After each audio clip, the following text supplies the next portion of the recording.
Hey guys, what a surprise this is. Hey, it's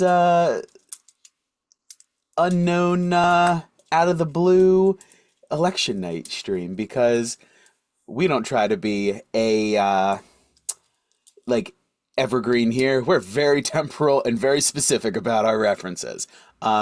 Welcome back to another episode here on the um RPG Storytelling Twitch and YouTube channels. Trapped in the Mists, a Curse of Strahd tale. Yeah, I believe this is episode 76, if my math is correct, and it always is. Um, but yes, we it's a good time here on Twitch because you decided to check anyway, or you have it's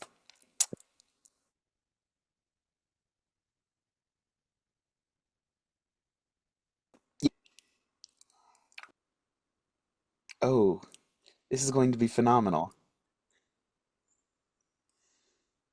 I know it's unstable, Zoom. Thank you. Um, so where what did I get out?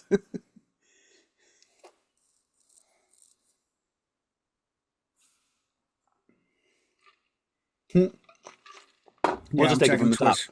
Hmm. Thanks for welcome back to another episode. We're just gonna like hard reset of Trapped in the Mist here on the RPG Storytelling Twitch and YouTube channels, episode 76. It's a surprise stream because plans fell through. So D&D baby. Um but yes, welcome back to everyone who has their notifications on Twitch on and decided to come join us. And hello to everyone in the YouTube VODs in the chat watching afterward. I see your numbers ticking up. We're a growing community every episode, and it makes my heart happy. I'm glad you guys are here to enjoy and hear the story with us because I'm figuring it out too. Excuse me. Um, but now I think I feel something tugging me back into the mists, back to Barovia, the land with no sun, and whose skies are always overcast with the thick clouds of the mists. As it is now, so has it been for decades, centuries passing as has each before it. The people here are born, they live, struggling against their oppressors in this dreadful domain, and they die. Some are even unlucky enough to find that they live through another turn of the cycle, when the mists and the shadowy creatures that inhabit them deem it time to wake the Count from his slumber and capture souls from beyond their borders to torture the denizens here. And this is where our story continues. Last time on Trapped in the Mists, we came off of a cliffhanger, let me tell you boys. Oh boy, we ended with the abbot radiantly confronting Misty, accusing her of being a double agent, of being an inside, just working from the inside to betray the party, some sort of fey entity with a hag in the swamps who we realized and sort of pieced together was Lise. And under no circumstance was going to let Rissa's corpse go to the hag in the swamp. Misty, for all her incredible abilities, just straight up beat the abbot's insightfulness and suspicious nature. Convinced him to back down, who ultimately ended up being the biggest factor in encouraging both Gawain and Ned to approach Misty with a little bit more, compassion and a little more tenderness than perhaps they were going to in the confrontation that was arising. Which she Um, immediately threw out the window when she tested people, but that's a different yes, conversation she, entirely. she which exactly she immediately uh, pulled a fast one, or pretended to pull a fast one, and making everybody like do a triple take on what is this girl's purpose? What is she doing? What's happening here? Eventually, everybody came back. Riss's body was still there, and they move forward with this ritual. The abbot opened a gateway to the afterlife, this nebulous cage that surrounds this demiplane, which captures all of the souls, since no one can leave without Strahd's permission, not even in death. So all of the souls that have been gathered then are being recycled. Um, the abbot opened a gateway there, and suggested that Gawain, to prove his friendship, loyalty to Misty, he suggested Gawain venture through, risking his life and limb, to find Riss, their soul, and physically bring them back. The abbot was maintaining a one-way sort of you can go in but nothing can come out effect on this gateway, which failed partway through the exchange and allowing these souls to flood through, draining the very vitality from the individuals in the room. Now, it was a real bad time. Gawain was not looking great.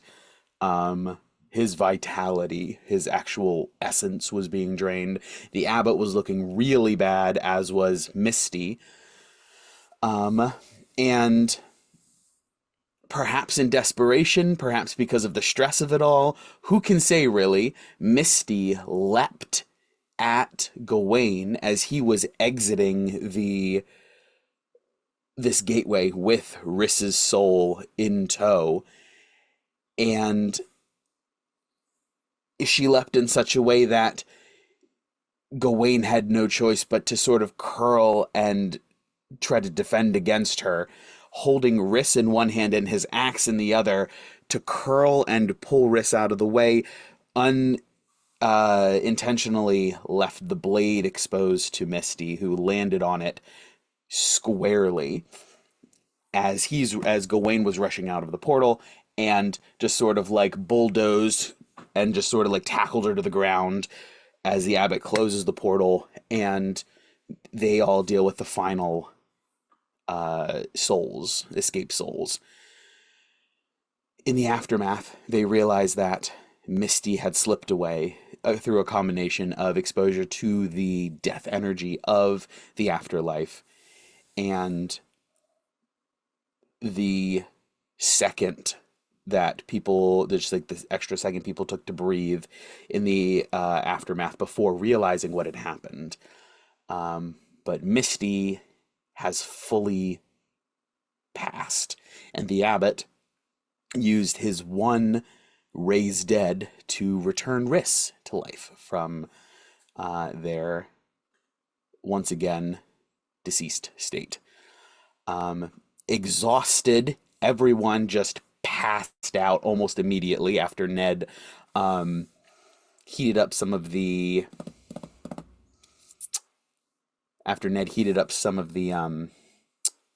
meal prep that Gawain had made from the puzzle box of holding, making sure everyone had sustenance, and they all passed the heck out.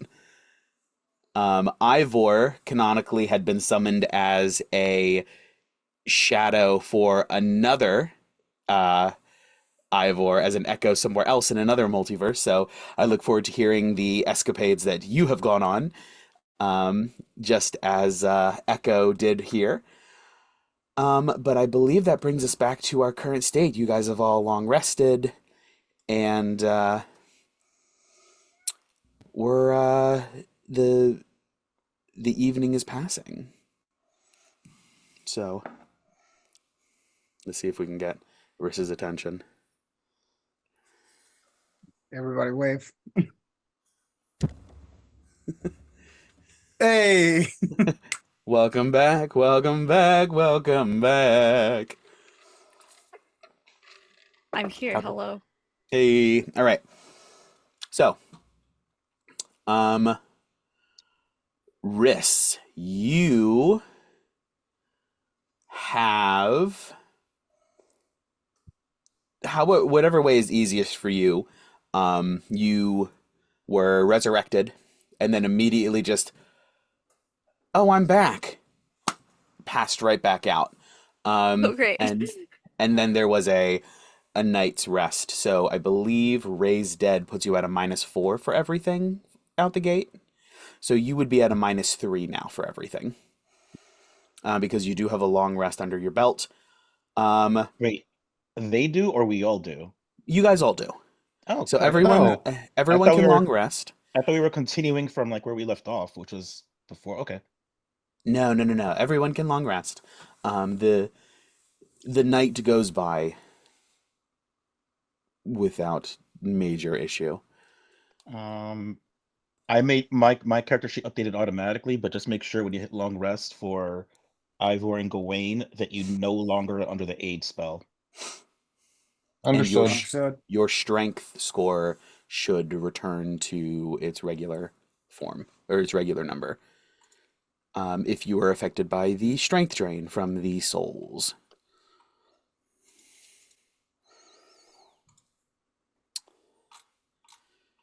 All right. As you guys... Hello. One moment. Hi. Not today. Almost got another jump scare. Oh boy. But as you guys toss and turn in this sleep, recovering your strength as well as your vitality and your energy and capabilities, your dreams are plagued with shadow and darkness. This sort of like rumbles like thunder, unseen,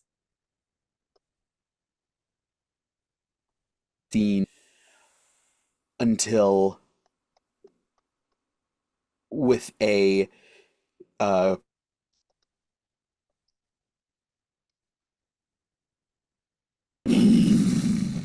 you rouses you from your slumber. It's loud enough and it's right above you. All right. You just got out hard. Yeah. I see that it's unstable now. Truly gotta- unfortunate. You got to work on that stability. I gotta figure something out. Where did I leave off? Um, Kind of missed the whole describing of what was going on, not gonna lie.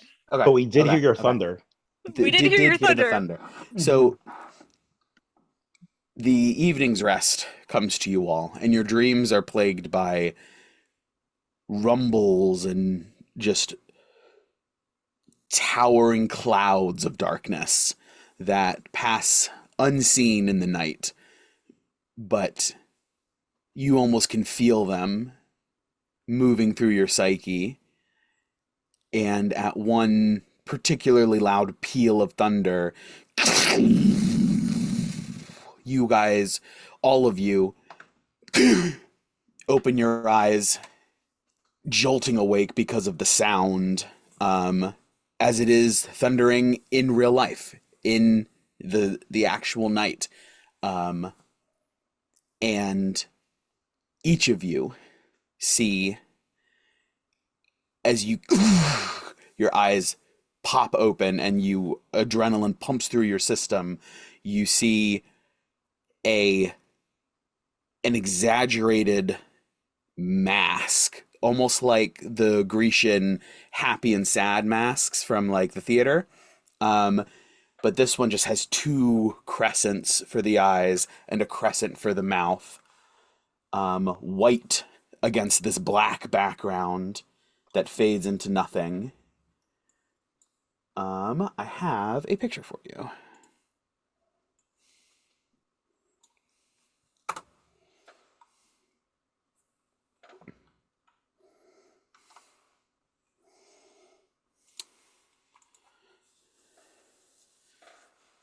As long hair just sort of hangs in front of part of it, the curved downward eyes and the open gaping maw just looks down on you and screeches as you all just and you sit up and flail and just sort of react instinctively. Your body is just getting you out of there. It is no longer fight or flight. There is only flee. And everyone, in the next moment, you realize everyone has responded. Everyone has had the same experience or something like it. And you are all out of breath, adrenaline pumping through your system. And there is nothing in the room but each other and the abbot. Lightning lights up through little window slits in the tent walls and confirms that you are alone in the tent. It is early morning, but long enough that you could have gotten a long rest.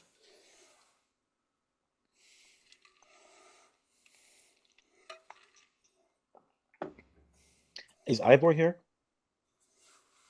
Ivor should be, as long as Richard's here. Okay, I was just wondering if he popped back. There we go. Get the gator! What? Echo?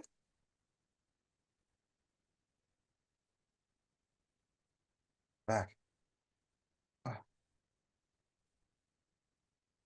We Who where who all's in the where room? where's I the ask? abbot? No, you're not allowed to ask. You can't know any information. You, Riss, you glance around, you see Ivor looking extremely confused. You see Ned sort of sitting up. Gawain is there, probably half off the bed or fallen out of the bed or just like in go mode. The abbot is there. And that is it. There is also give me a perception check.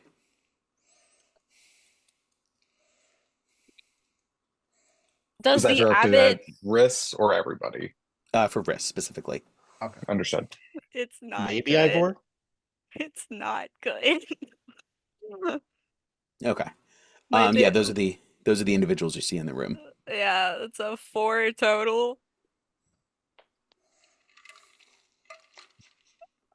My dice are angry at me again.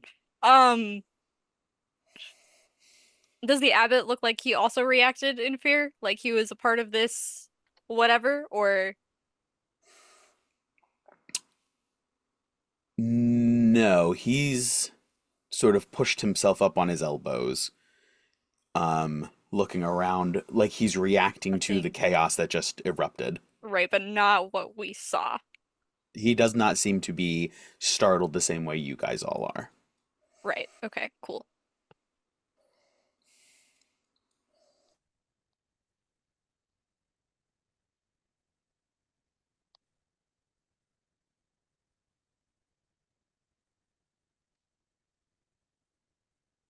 Oh, I thought you were gonna do something. Sorry. No, I just wanted to know what was going on. Okay.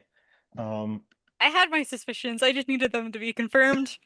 So, okay, to be clear, the thing that we saw, would we would Ned like just assume that it was like a dream, or did he physically see this thing in the room and then it disappeared? It's hard to tell. It's so dark, and it was only there for a moment. And did Ivor instantly appear at the same time, or does it look like he was already there?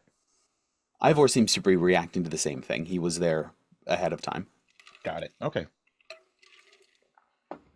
Okay.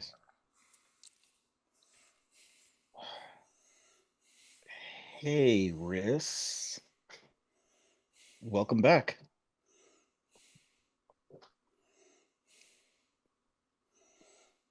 What's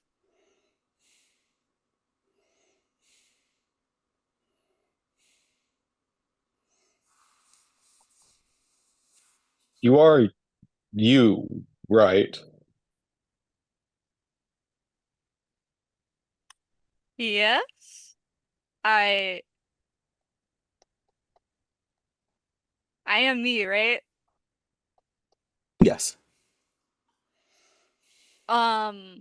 Do follow-up question. Do the voices seem different or louder or Of the party?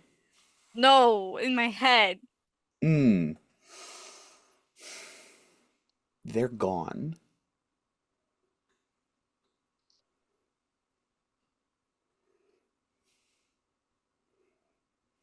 Okay. Risk kind of like has this moment where they're like just quiet and like they seem to be like self-searching and like once the quiet clocks, they seem a little startled. Uh, yeah, I'm me. Uh, what's happened? Oh, that's gonna be quite the story. Before that, oh, welcome back, Ivor. Not sure what happened to you, but I'm sure you'll tell us later. Riss, what is the last thing you remember?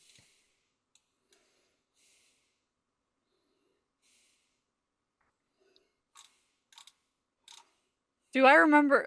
I have memories of when I was in the like void, right? Mm-hmm. Those would have stayed with you.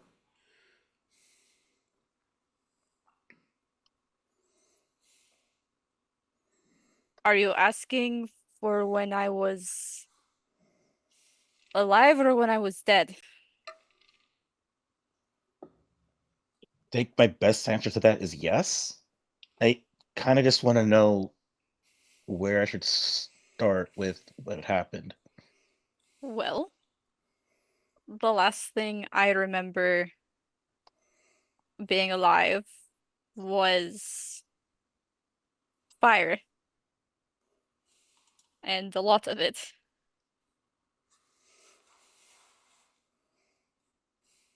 And We after that, were in the temple. And after that, I was back in not quite the space that we were in for you, Ned, but a similar a similar place. I was with all the other souls. hmm, what happened there?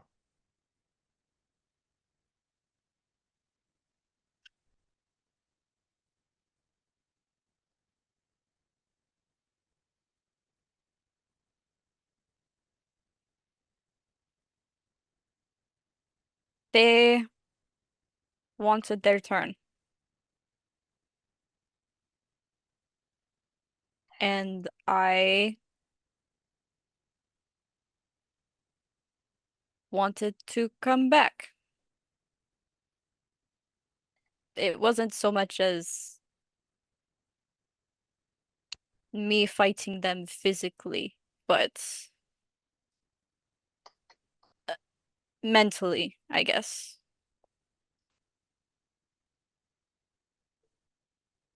Fighting to come back.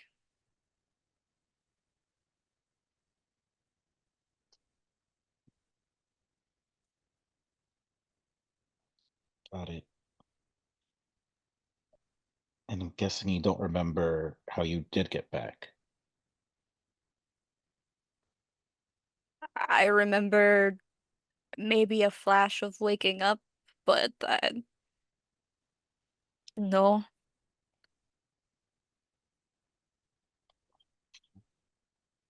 Hold on, before I continue, yeah, no, you have met the abbot in a major Yeah, way. So never mind that. Never mind that question. Okay. Um, so yeah, the temple we were bombarded by just fire, which did end up killing you and nearly killing everybody else, but Gawain was able to help us get out of there. Once we escaped, the temple doors closed, and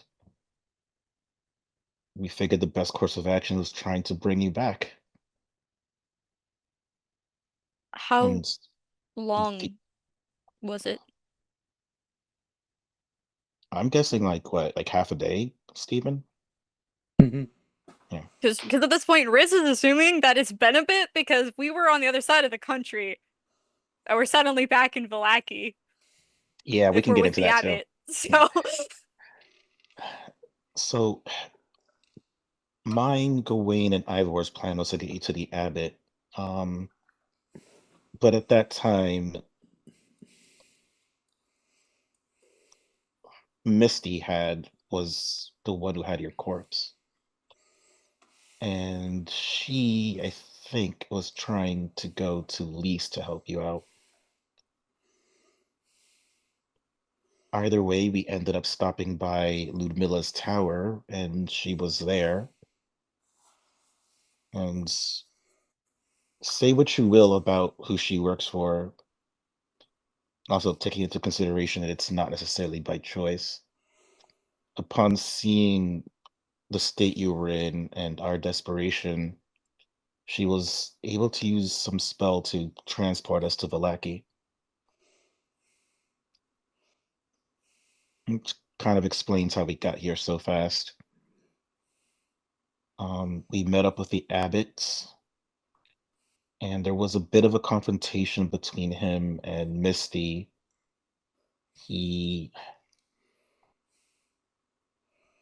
get the feeling he sensed the same thing that Gawain sensed from her. The abbot, mentioned that if we tried to revive you, it wasn't guaranteed it'd be your soul, which is why Gawain asked you that question when you came back. Misty didn't like that and wanted to take you to Lys, who we discovered is a hag, via her confirming so. There was a lot of back and forth with accusations of broken trust going through, but eventually we kind of came to the agreement that the abbot would help you. And it was going to involve one of us having him open a gate to, I guess, whatever spirit worlds things inhabit here, and having one of us go in, which we chose Gawain for since he seemed the hardiest. We threw a few protection spells on him, and he went in and, after fighting off several of other spirits together, he was able to recover you. But are they sitting down? I'm assuming I'm still in bed. All right. Like I would have just like sat up. Mhm. And Nedro will go over to you and sit down by you and put his hand on your shoulder. I'm not exactly sure why this occurred, but once Gawain physically had your spirit and was running back towards the gate, Misty threw herself into the gate.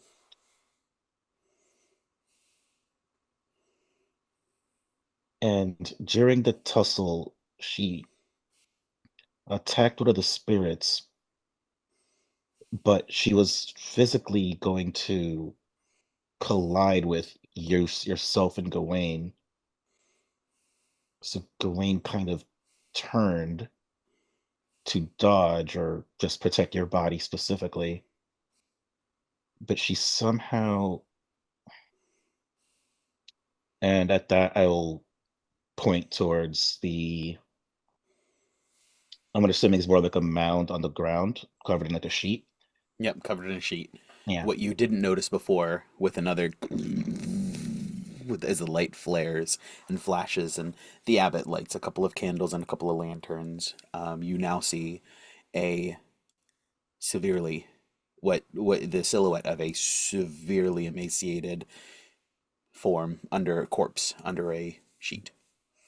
Right. It had been after several rounds of just the spirits draining her life force. And she somehow collided with Gawain's weapon, and he'll leave it there.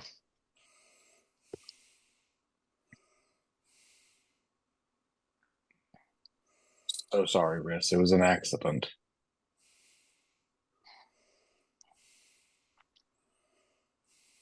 But if all goes well, once the abbot recovers, we can get her back just like we did with you.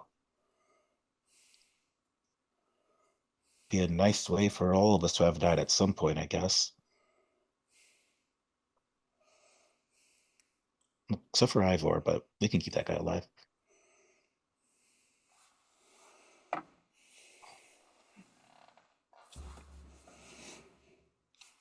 Ivor, you're not allowed to die.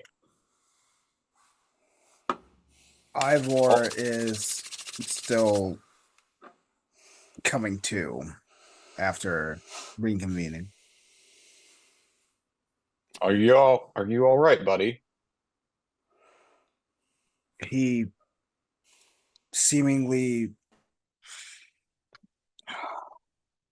again, just takes a second and reaches his hand up towards your voice, Gwen.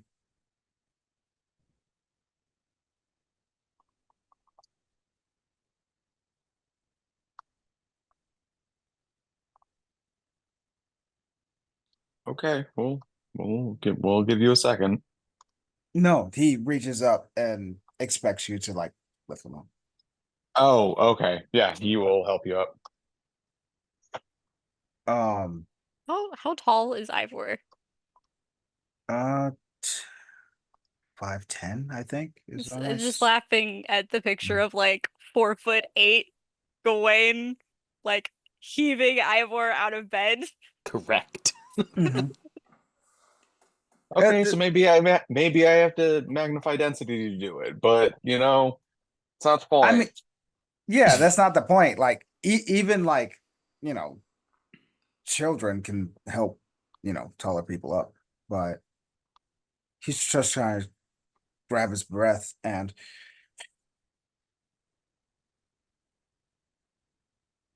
I can understand why that might take a toll on someone. Time stands still, but I'm still noticeably somewhere within the same area. I understand that, and he picks his head up slowly. Caesar? Caesar! Oh, Yes, Father.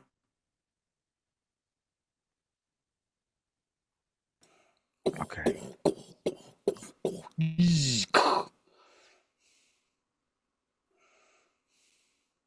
I have seen the other side. Well, one of many. I know not of what is to become, but I can understand that you are in good hands. And from what I could tell,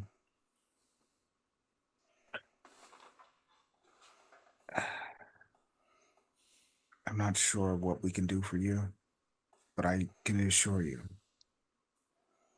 I will raise you as a well-educated individual. As of for the rest of you, I seem to realize that. Briss, are you okay? Riss has obviously been processing for the last couple minutes. I'm so sorry I got pulled away. I No, it's Ivor, it's okay. I don't.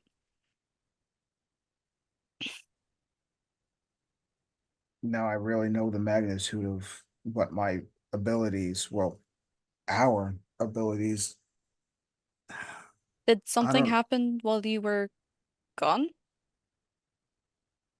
um the echo that I called upon, he called upon me and he told me stories about how he was with a samurai and I I'm just so lost. I'm just so glad that are you you? Yes, I'm Briss, the person that you met by breaking in through my parents' roof. I remember going to the werewolves. God damn it, why am I forgetting the name? Um, I remember the dinner with Strahd. Like I remember you guys. I remembered everything. I'm me. I'm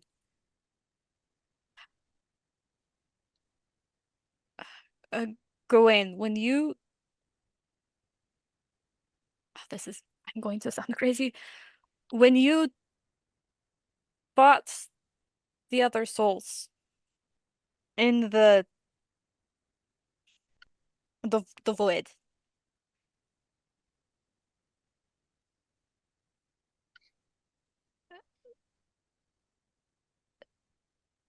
did you destroy them? All of them? Or like what's I didn't engage any of them. I only sought to find you and spirit you away.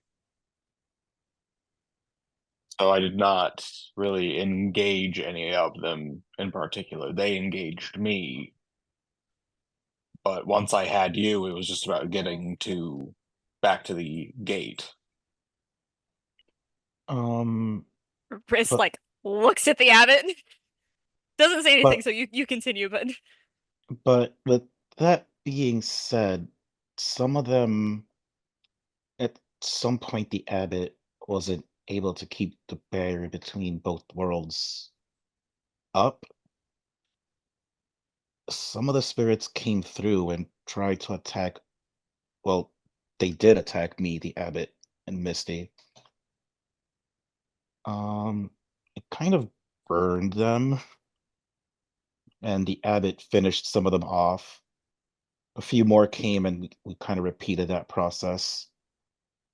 So some of them were destroyed in that sense between our efforts.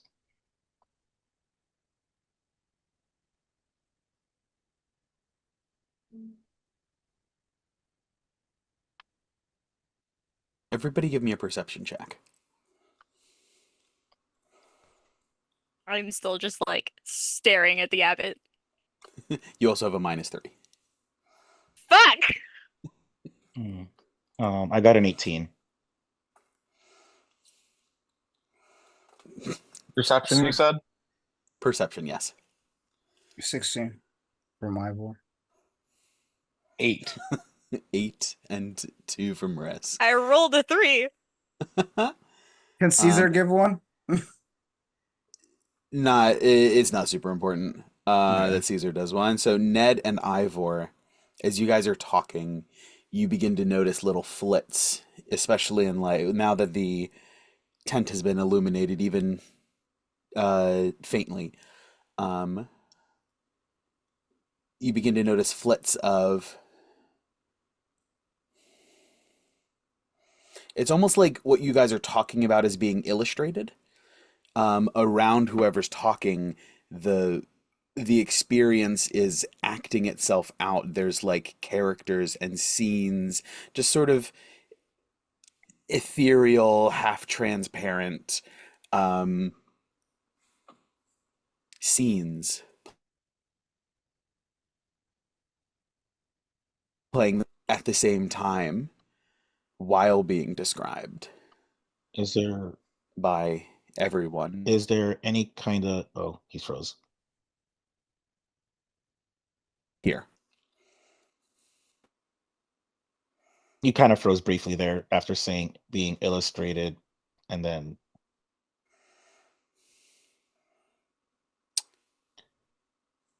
I don't know. He came through on my end. Yeah, just it as they're being told, they're being acted out in these sort of like watery watercolor translucent scenes. Nedra would like to further look, I guess, figure out what's causing this. Yeah, I mean, however you would want to go about it. I Taking mean, a closer look. Yeah, I would like to take a closer look.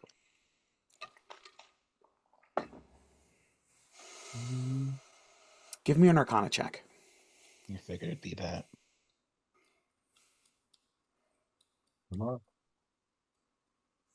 17. 17.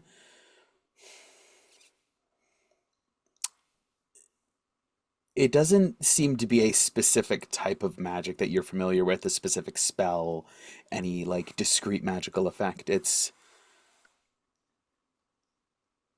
a bit of an enigma. It escapes you in this moment. And then I'm asking this to you specifically. Very technically, after this whole ordeal, there was one spirit left. We kind of brushed it aside as, yeah, we could just take care of it. I just want to confirm that we did. Yes, I think the Okay. abbot killed it, or somebody did. Okay, cool. Never mind then.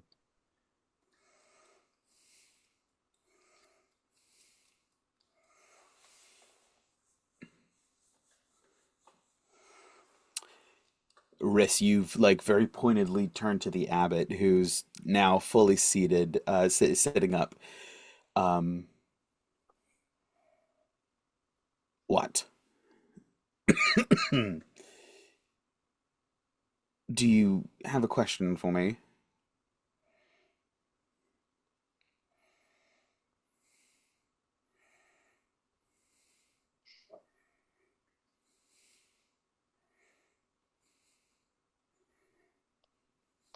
I'm confused, I guess.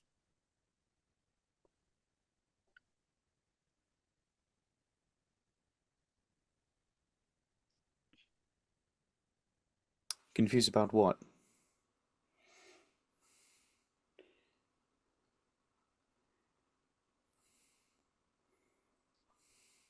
Ever since I woke up the first time, there has been this chatter inside of my head. No one else could hear it. I couldn't understand what was being said. It was just a cacophony of gibberish.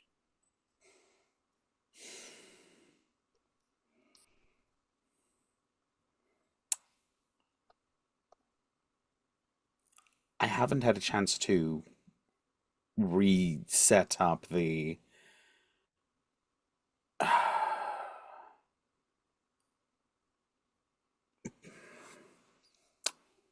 prisons, the cells in your mind for the other souls. Perhaps they did not come through with. That was what I was thinking.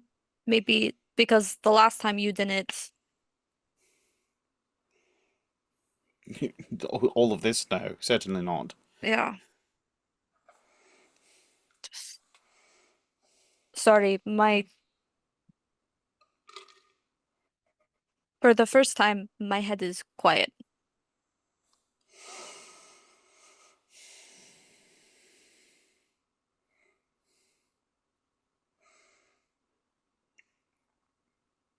And how do you feel?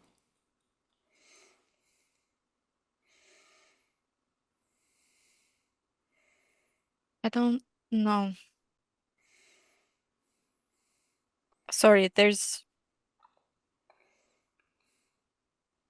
This is a lot. A lot, a lot. A lot has happened in the last day, apparently.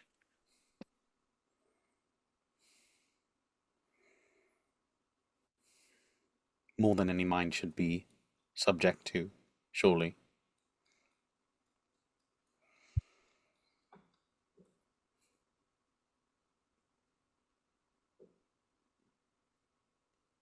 I'm going to say I feel neutral, leaning towards good feelings, I think, about the the chatter being gone.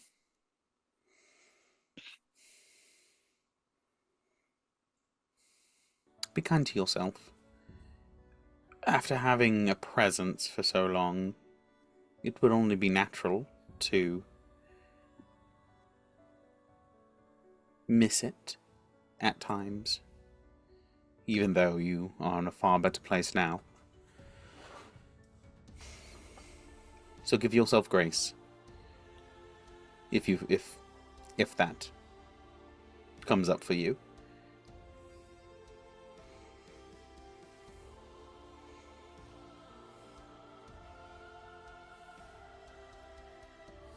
Yeah.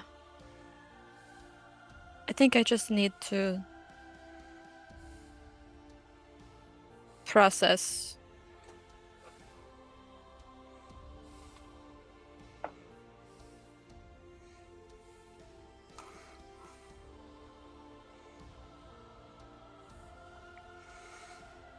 Now, I can repeat it if they aren't listening, but Ned and Ivor, you both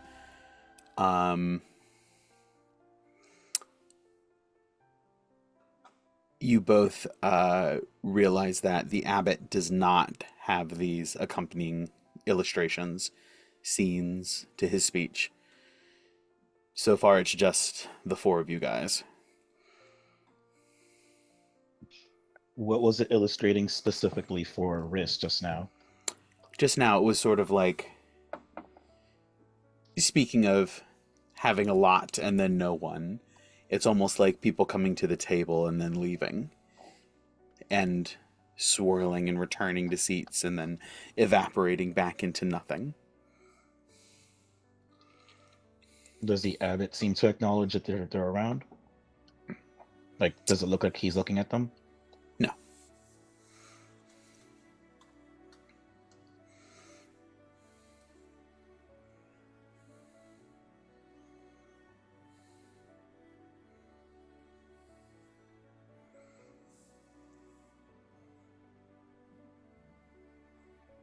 Ah, welcome, sir.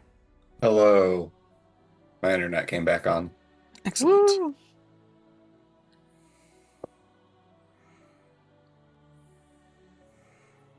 But yeah, Riss is just kind of gets a little quiet and just kind of withdraws a bit. Just kind of like closes their eyes and like tips their head back for a bit, just kind of spending some time like centering themselves and their thoughts.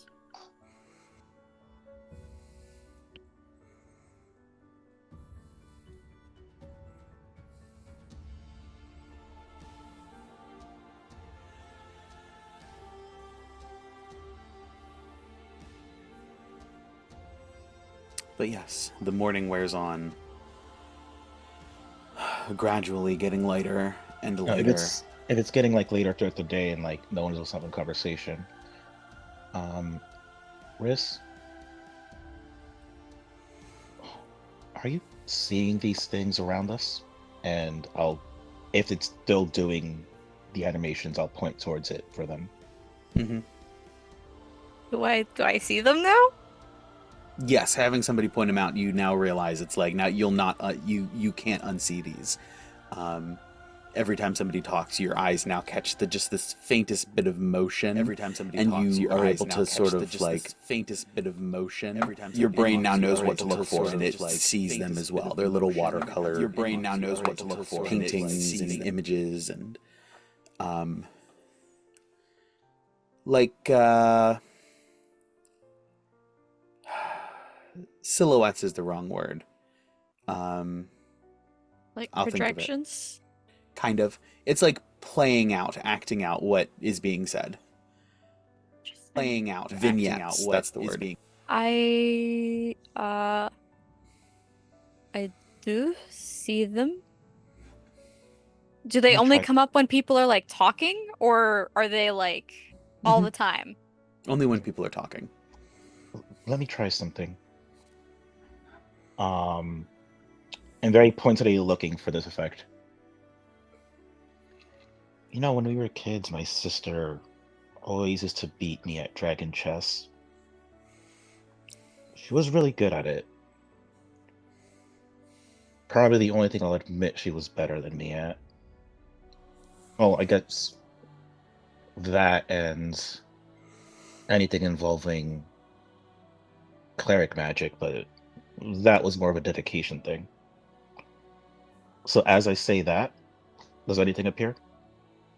Yes, the scene of two figures that look vaguely like Nedro and who must resemble his sister appear, and they sort of like apparate at a table as they're playing a game.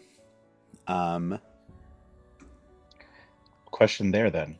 Mhm. Does it specifically look to Nedro like her, or does it look like if someone was interpreting it based off of never having seen her, but saying she must look somewhat like him?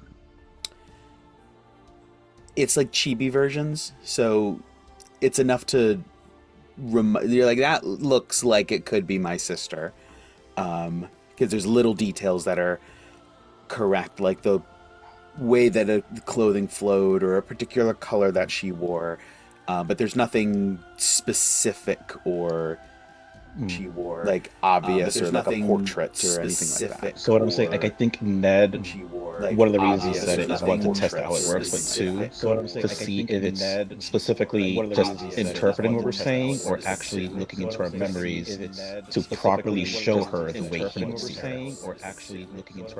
Because there's a difference. One is like, yeah, he has a sister. The other one is, I look into his memories, I know what she looks like. Because there's a difference. One Give is like, me yeah, he has a sister. The other one is, I an look into his memories, insight I know what check. she looks like. Because there's a difference. One is Give like, me yeah, he has a sister. The other one is, I an look into his memories, insight I know what check. she looks like. Got a +0, so I gotta roll well. Net me I did not. I didn't get that insight. too. Got a +0, so I gotta roll well. Yeah, it's these guys. This vignette doesn't even have faces. There's just a skin colored oval, and it's probably only this big, and there's two people at a table moving their arms as though they're playing a game, and there's a color of something. It's all very, like I said, very watercolory. Details are very much lost in translation.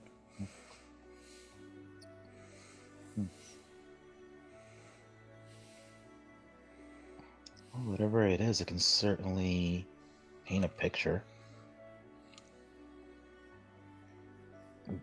Do you have any idea what this is? Do I have any idea what this is? Give me an Arcana check. With my negative fucking 3? Yes, correct. But I you're hate it. +5. No, I have a plus 11. So that's a 27 total. 27. I rolled They know a 19. everything. Nice. It would have been a 30. They would've been a actually 30. know more than you, Steven. That's what happened. Yes, correct. Chris is the expert on magic, okay? This doesn't seem to be a magical effect. It's not a spell. It's not or at least not something that you're familiar with at any level, or any sort of effect that you've ever encountered. Does this... It's happening around all of us, and we all had the dream. Yes. Does this have any, like... This is gonna sound so weird. Does it the same animation style? Like, is this, like, reminiscent of whatever images we saw, like when we saw the mask. Does this No, feel similar? No, the mask was very detailed and high definition. Okay. Cartoon 4K.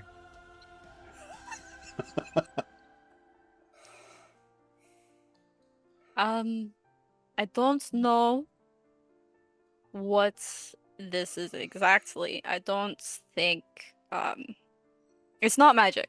I can tell you that. It's not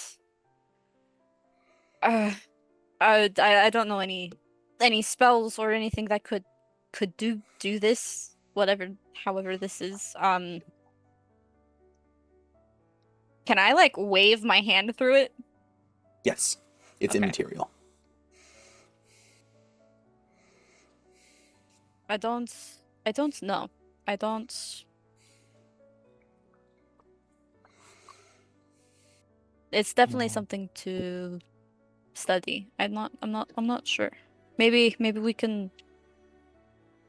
I'm not sure. Well, I'm gonna try what I normally try. Talking. Weird. Well, whatever you are you able to communicate with us? Oh, you're addressing the The whatever it animations? is. Yes. Like how the first assumption was that it's sentient. That's terrifying. Well, Fuck it, go for it. if it's not magic, it could be some kind of creature. And with all the nonsense with hags and stuff, it could be Fae. Is my line of reasoning, not necessarily Ned's, but Ned is just trying to talk to things because talking is what he does. I love Ned. Your question hangs in the air, and a beat, 2, 3, 4, and there's no response.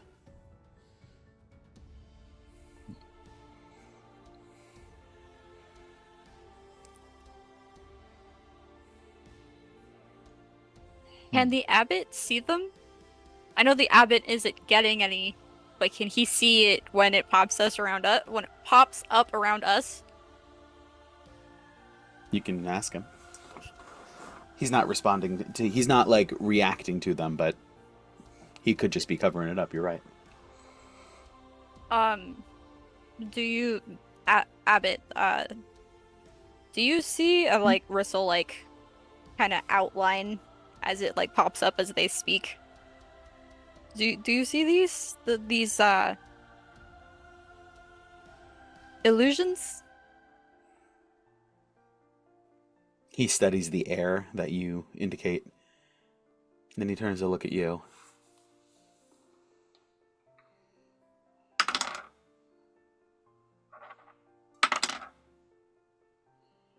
Those are lying rolls.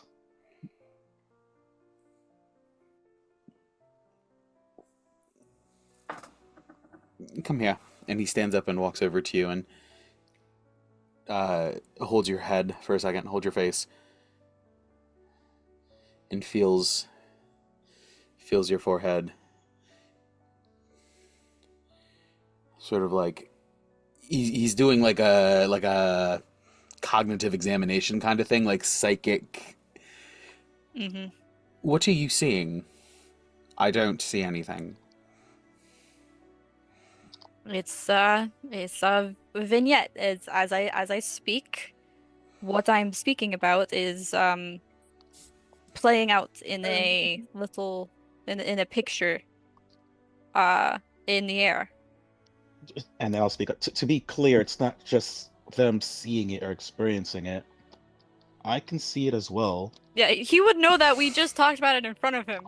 I don't know if he was listening. Ned asked me if I could see them.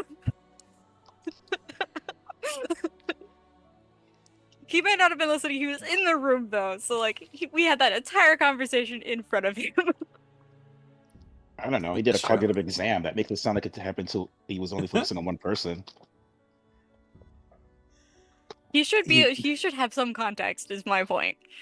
He turns and addresses. Do all of you see them? See what? I'll point it out to Gawain. And as Ned points it out, you also begin to see your eyes figure out how to focus on it. They're just the right way.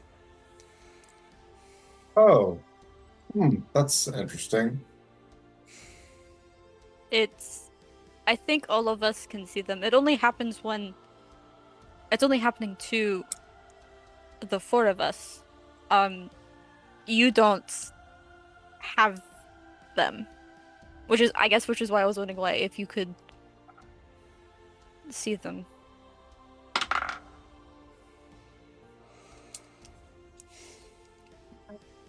How are all the rest of you feeling?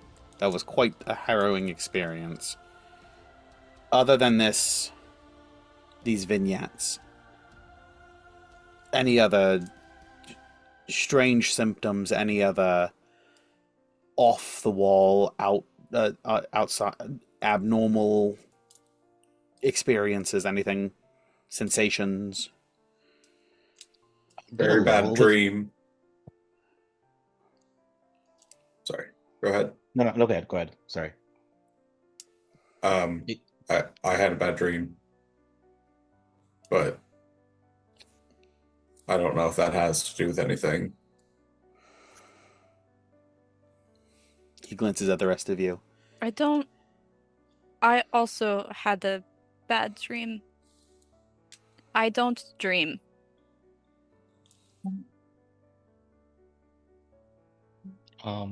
Occasionally I'll relive memories or flashes of things, but I don't dream like the rest of you do.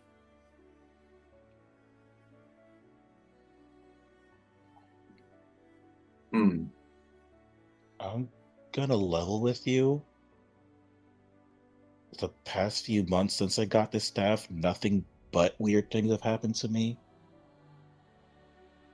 But if we're talking about nightmares, I had one too. What's kind of woke me up. Some kind of weird mask thing. With the like Rissa like mime the eyes.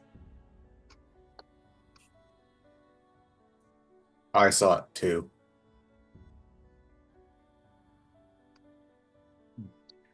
Nedro is going to find. There's a tent. I'm sure there's water somewhere. He's going to use shape water to make a face of a mask with it. Something like this. And I'll recreate the mask as best I can of just water. And also color it white, because I can do that with it. The abbot looks intrigued and very interested in what you're presenting here.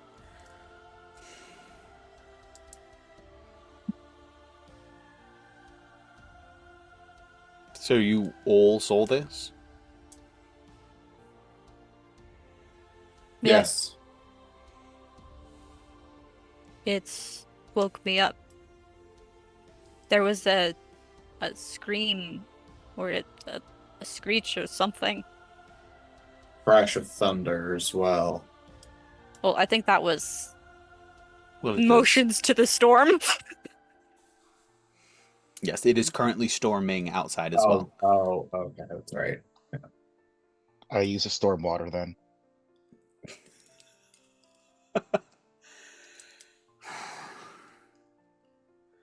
I do not know. I don't know if this has anything to do with the afterlife, or if it's a unrelated.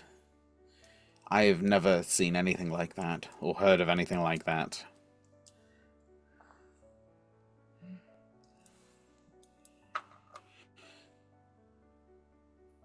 I assume it's... I don't think it can't not be related in some aspect, but I don't think there's necessarily direct causation. It might just be coincidence. You guys didn't notice this before? This morning would be the first time you saw it? Looking at Ned. the first time I've ever noticed it. Same.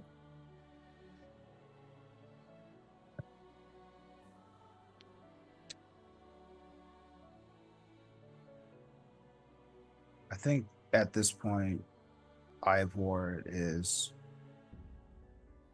searching around for anything that could be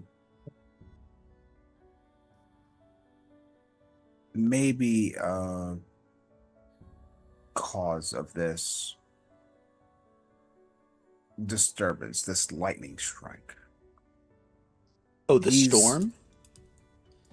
These lightning strikes. He's trying to make sense of it in some sort of way because he just back and he has another one of his comrades back, and he's like, okay, something might be a cause of this, or it could be a certain someone. So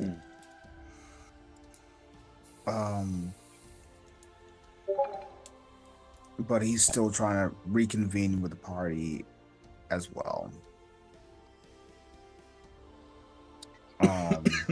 Excuse me. Ivor will stride up to the abbot. My apologies. My memory isn't too well at this point, but I understand that the rest of the party and yourself, through trials and tribulations, were able to bring Riss back, and he'll glance over Riss and then down at the mound.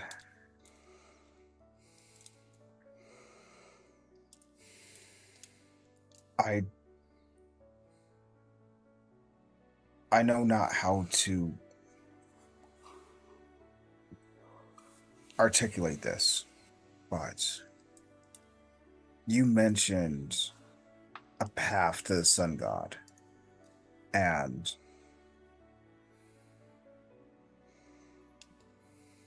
that might be a certain situation of its own.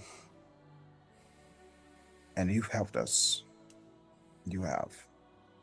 You've pointed us in certain directions. But now, maybe science might be able to help us. What did you have in mind? Copper. If these lightning strikes are hitting certain points, maybe a certain lightning rod. Very simple.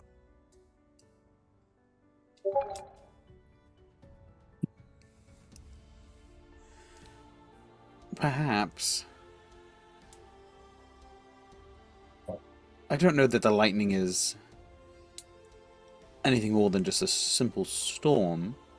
Have you noticed something? Perhaps. If it is magical, per se, and if we could construct a way to harness that power, whether it be magical or not, perhaps we could make use of it. Perhaps. That sounds like quite the undertaking, though. Yes? Well, Time intensive. time intensive, yes. Yes, Nedro. I'm sorry, what are you talking about with the lightning? I'm We could confused as harness- well. Oh, well. Why are we harnessing the lightning? I don't think it's actually a problem. It might not be a problem. It might be a solution. To what? Perhaps we can harness its power. What I mean is, harness its What? power to what end?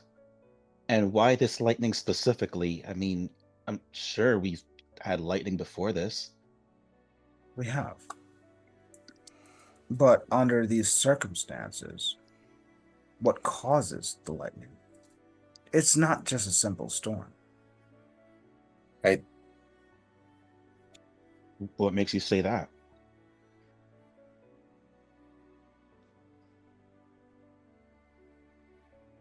Given the weather here in Barovia, it seems as though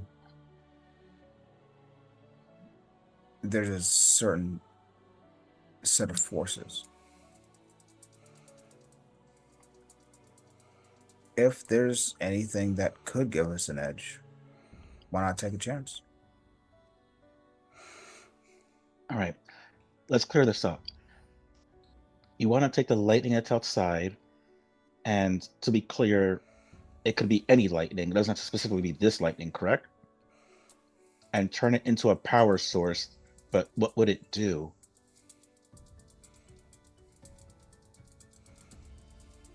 I'm finding it a bit difficult to follow because this kind of came out of nowhere. And I just want to understand. I know you've been gone for quite some time. I don't have maybe something to do with this. I kind of just want a connection to be formed so we're all on the same page. Perhaps as some sort of battery for later on, if need be. It sounds like he was just inspired by the circumstances.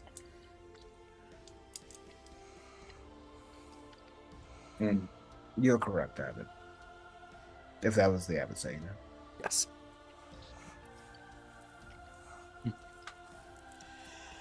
Well, at Very this well. point, anything just the edge over Strahd would be useful, so go for it. As Ivor's describing all of this, it's like schematics and blueprints and like orthogonal perspective views of like renderings and models and expanding into 3 dimensions. It's really technical and like nerdy in those like little vignettes around him and his space. Is it just whatever happens to be on your mind, or is it dependent upon what you are saying? So far, it's been what people have been saying. It's unclear if it's what you're thinking or what you're saying. I think really hard about space. Nothing. Okay. Gawain, I want to try something. Okay. I'm just hoping you don't find this offensive, but I will try to take this with an open mind. the Lady of Light standing before us. Gawain's Lady of Light specifically. There is... Have you seen her before? I have not. This is why I'm doing it.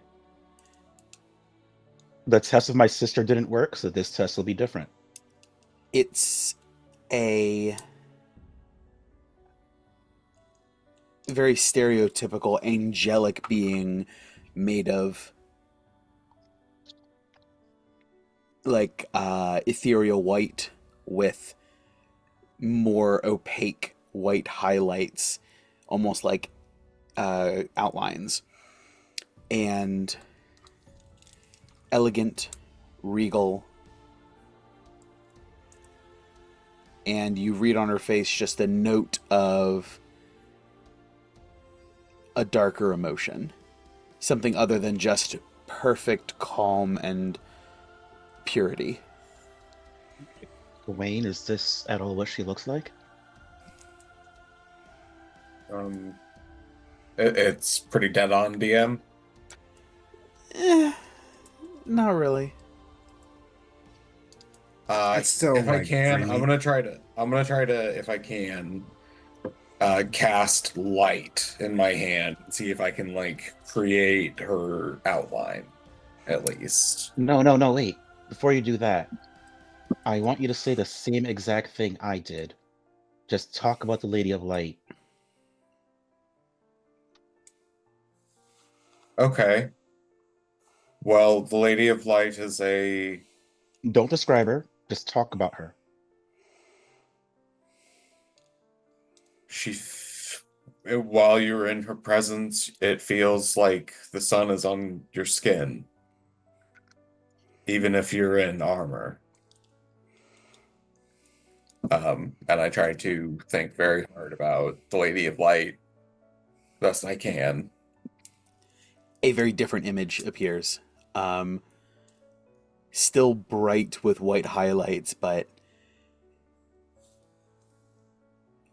just calm and peaceable.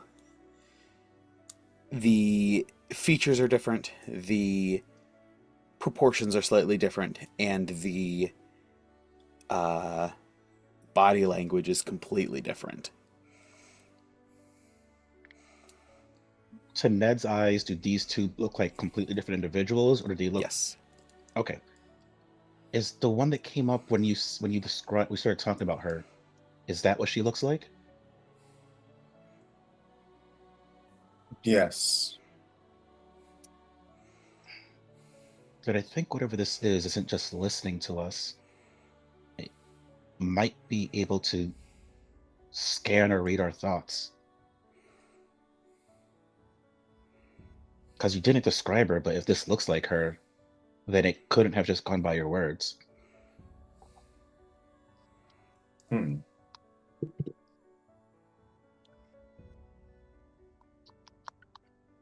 I have a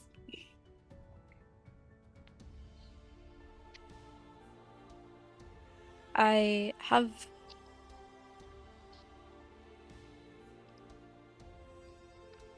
a theory, but it sounds crazy. And we Risk kind of like glances over at the corpse, which they have been very obviously not looking at up until this point. I think we need Misty to test it. I mean, that would involve bringing her back, and that would require the abbot to be ready to do so.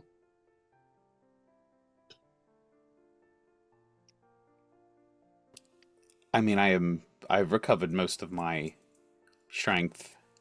I could if necessary, but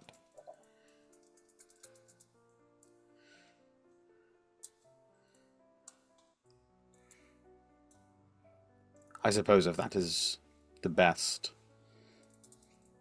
course of action.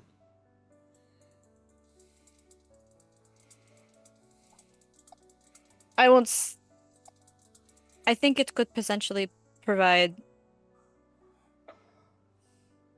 I'm not sure we will get answers about this right now. I think I have a feeling that there might be more context. I have a feeling that Misty will also be able to see them. And Yana too.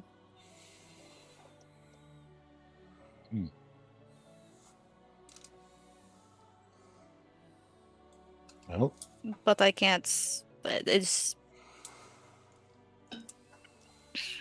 I'm not sure.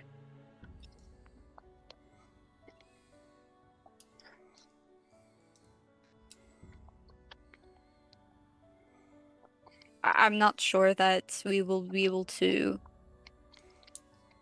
figure this out at this moment.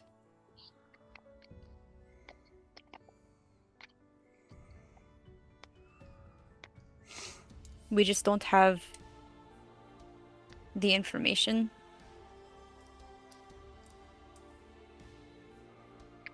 We're dealing with a lot of old and powerful magic, and a lot of old and powerful people.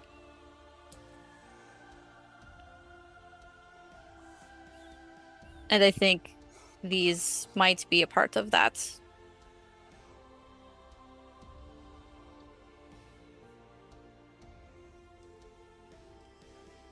Also, I'm pretty sure we want to bring her back because we would prefer our friends to be alive. Agreed. Differences Yeah. aside, she was an ally. Also, she did apologize to Caesar, so I can see as though there might be some circumstance. Actually, there might be some other way. If would the rest of the party be, well, somewhat persuaded? Abbott, you might be part of this. You're aware of this at some point about, well, who we consider the hag. Oh, Lise, I believe you Yes. called her. That's what she said that her name was. Well, I suppose it's not a total lie. She is Baba Lysaga.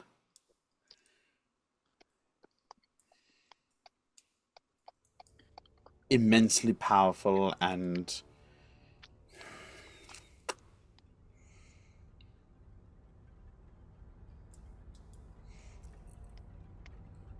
legend states that even before this was ripped from its place in the prime material plane, she followed Strahd here.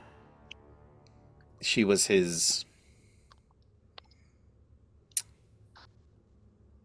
nurse when he was an infant, and she feels some sort of connection to him, almost like a misplaced maternal affection. Yeah.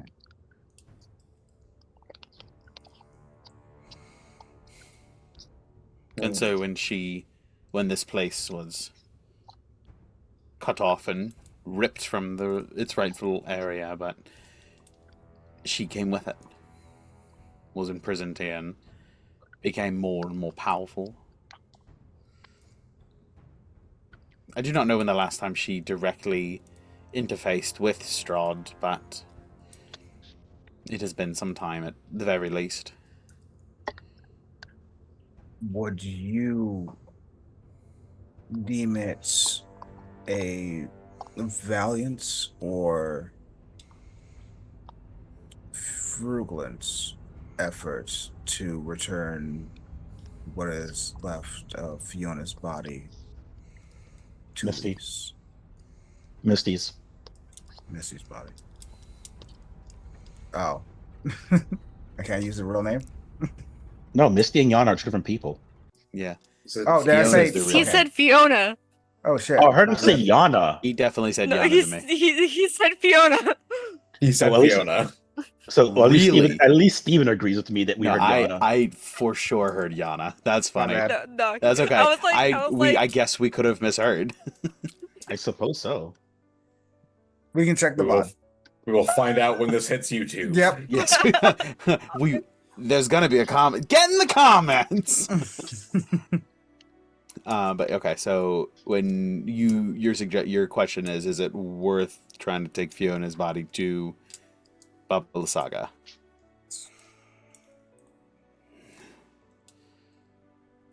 What for? I wouldn't have anything to do with her. She is treacherous and dangerous, and as the day is long.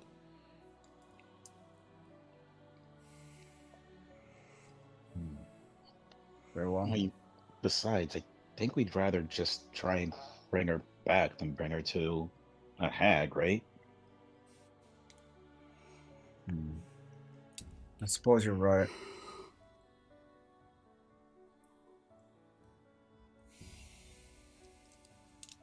So, would you rather us just preserve the body for now?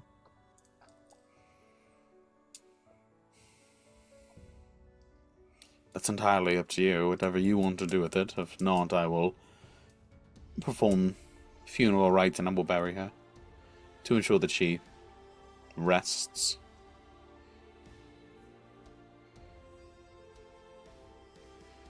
Gwen, your thoughts? I don't know whether or not Fiona would want to be brought back, but I think it is our duty to at least give them the option. Is this something that can be forced, brother, or is this something that must be done of your own volition? No. Short of another foray into the afterlife, this is a voluntary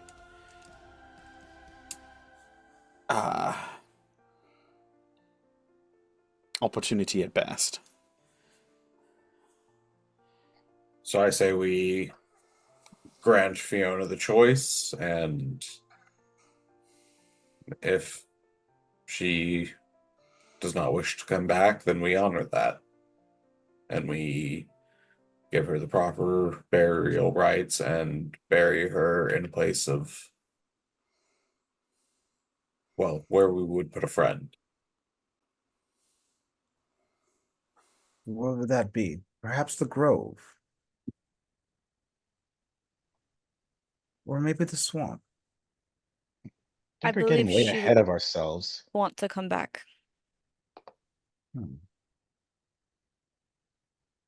I wasn't.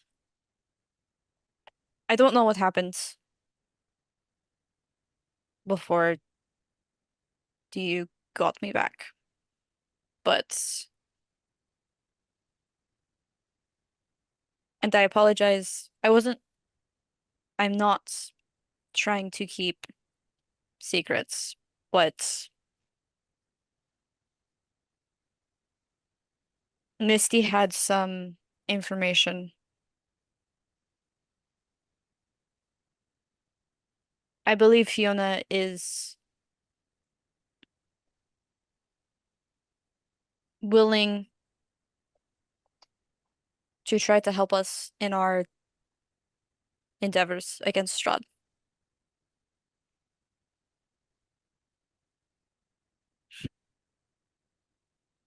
She has told me things that, if found out that she has shared, will put her at great risk. Would put her at great risk if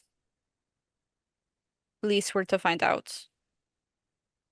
I don't know exactly what their bonds is, but I know it is not completely voluntary. Um, on upon Risk saying that, Nedro just touches his chest or where his breast pocket would be, but doesn't say anything. I know that she didn't start out on the right foot for most of us, but I do believe that she has been trying to make amends and trying to learn how to do better. And I also believe that anything she did or said in trying to get me back was just to protect me.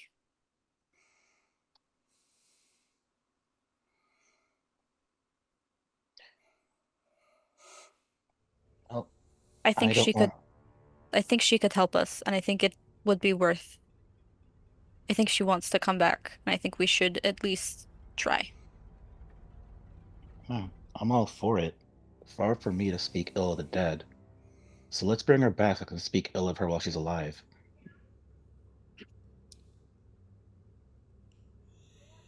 Spoken like a true man. Did I? Did by the way? Did Gawain hear the shit that Nedro said to Riss's spirit while I was in the spirit world?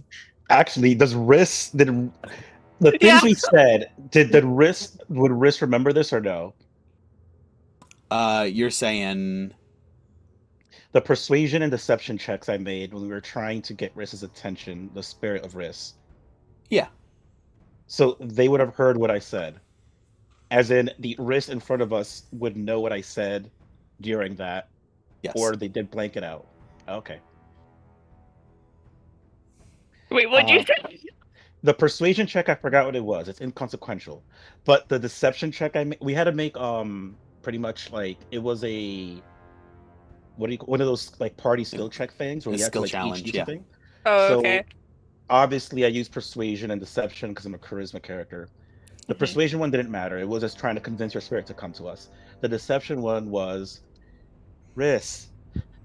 And I can't say it verbatim. You can look at the video. Misty and I have come to an agreement and we're now the best of friends. Come back so you can so you can, You got to get back here right now. you gotta get back here so you can Wait, how And it did is- Misty react to that?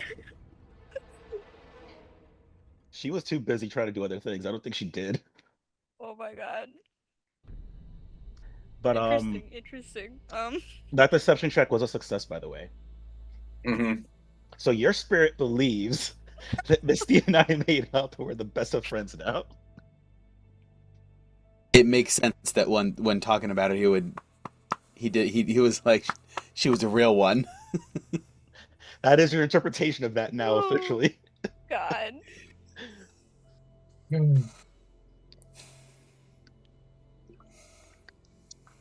I did get an inspiration for that one, by the way. That was good. That was good. Wilds.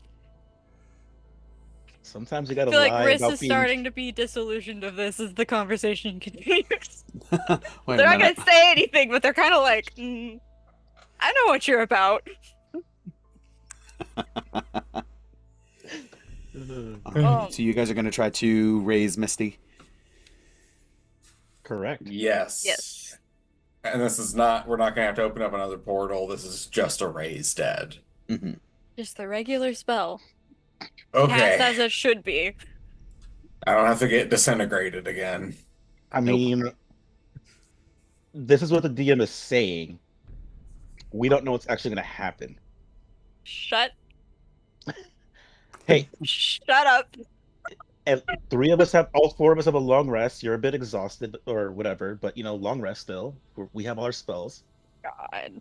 Mm-hmm. That's true. So, the abbot lays out the trappings, the ritual, goes through the process of preparing the space, preparing the body, and you guys all sort of sit and hold hands together around the outside of the circle, and he mumbles words of power, and his eyes flare white, and he reaches, as you know him to be reaching out, searching, before he's back.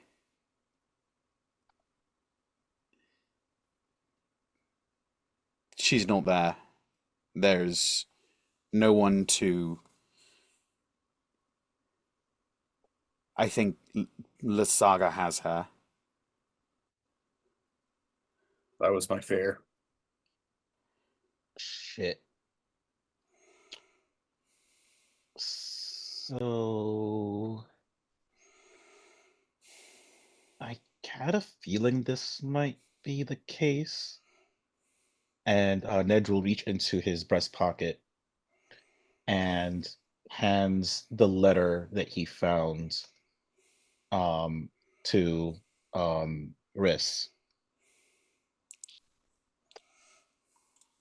And I don't know if Sarah would like to do a rendition of the letter again, so Riss can hear it in her words. But it is also Sarah also put it in the roll 20.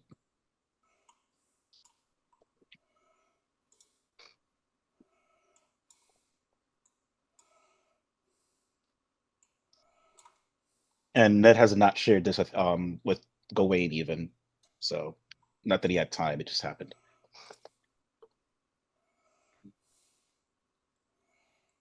Oh shit, I totally rolled 20 on mistake. Nedro, I can do this no longer. At every turn, I feel your distrusting eyes upon me. I feel the same from Gawain and Ivor as well. I have done nothing to earn such heartache. I know that I made a mistake in judging distances when Cesar was fatally wounded at my hand, and I will forever grieve that action. No words I could ever utter would make amends for my actions, nor would they ever express my truest sorrow at the harm that I have caused.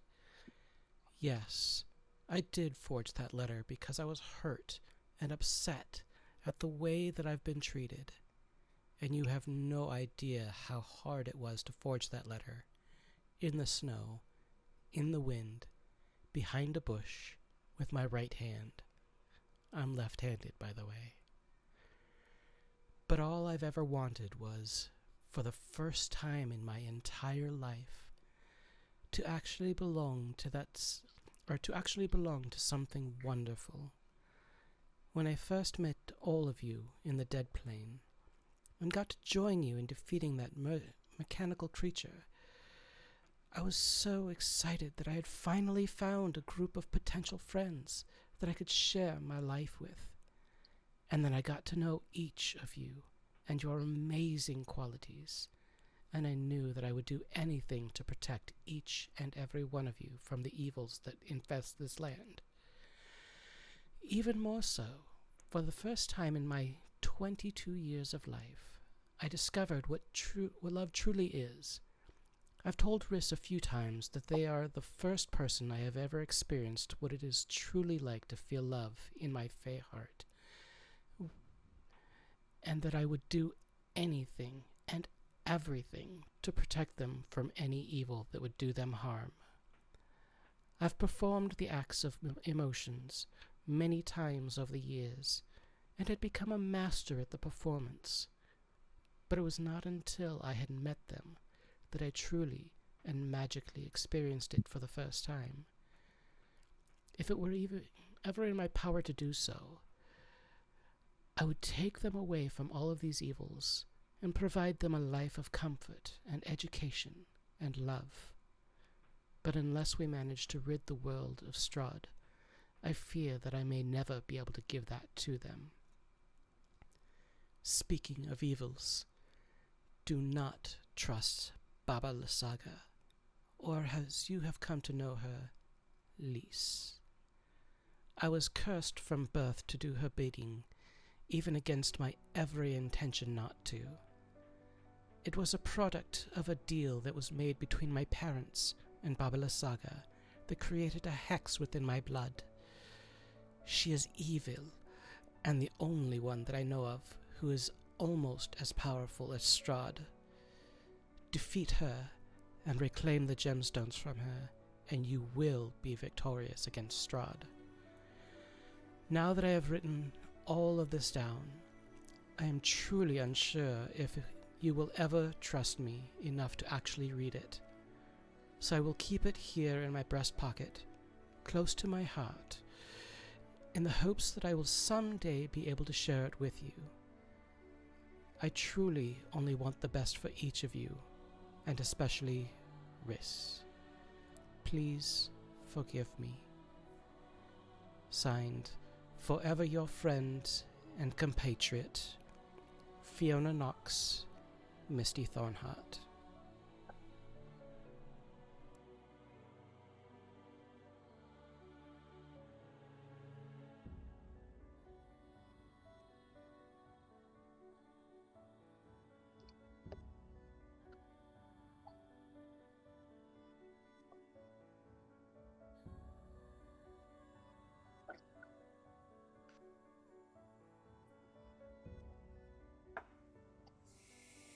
Rich just like reads the letter and is like it just gets they don't say anything. They're just really quiet.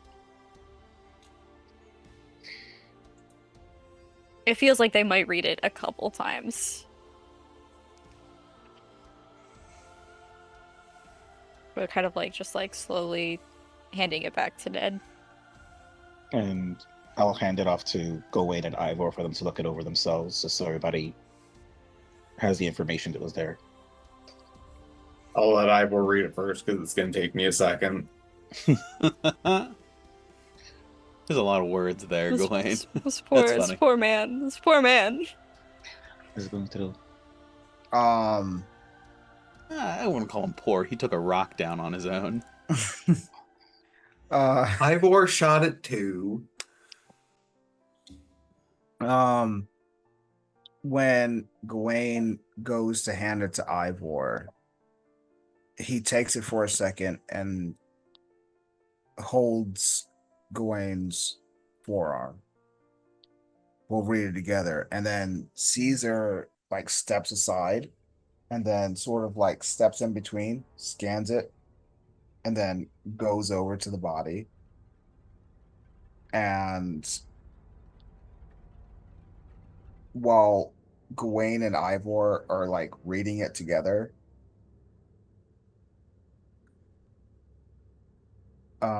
Cesar remembers the moment that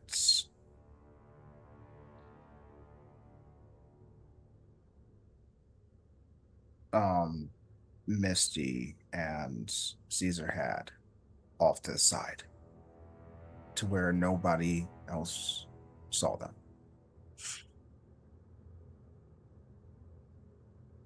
And he scans it again.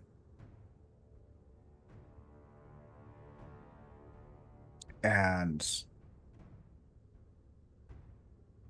his lights flashes again, going from green to blue to yellow, back to green. And crouches down. And as everybody else is processing this note, Cesar tilts his head and just goes, "So you were family, weren't you? After all."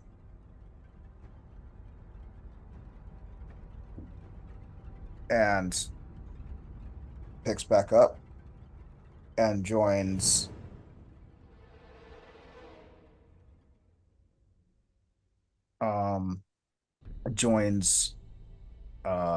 Gawain and Ivor in reading the letter. I have to know. Did he say that in that accent, or was it in the normal one that Steven uses? It was in the Caesar voice that I use for Okay. for the most Okay. part. Just had to clarify that for my own imagination. Okay, yeah, because two different Caesars. Okay. So, going, what? I can't bring myself to feel any ill will toward feeling at this point. What say you? I think we need to find Fiona a nice spot to put her to rest.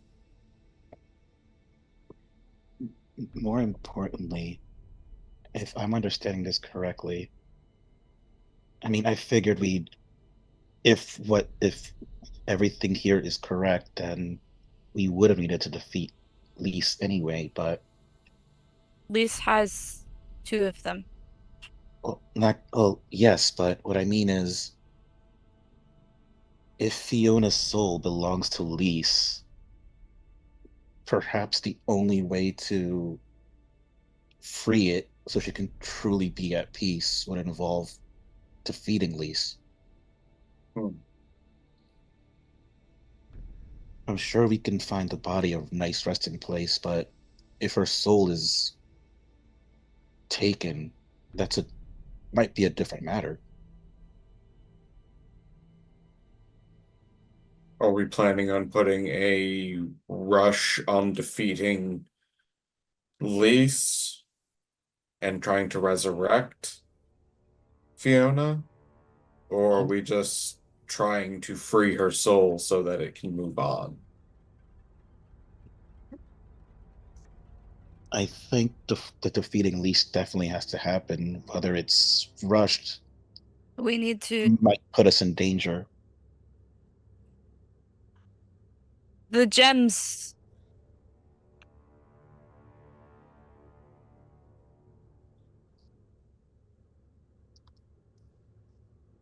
There are 3 gems. There are 3 fans. I haven't been able to figure out everything, but Lise told me, or not Lise, Fiona told me that Lise was going for the gems and that she has 2 of them. When we took the gem, we were attacked by the forest. Corrupted forest, maybe magic. Something happened, but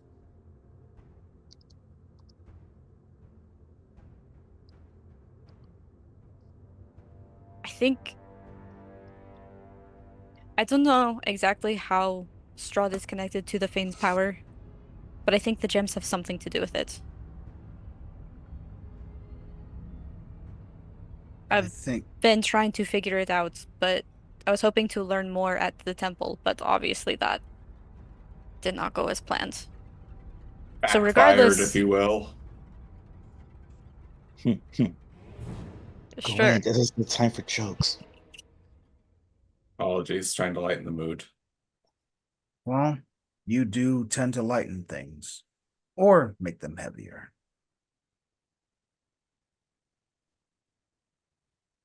Nevertheless, she has 2 out of 3, and we helped her get We 1. helped her get 1.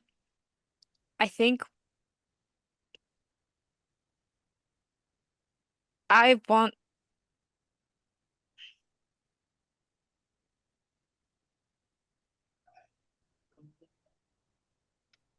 I want to bring her back. I want to at least give her the chance to come back.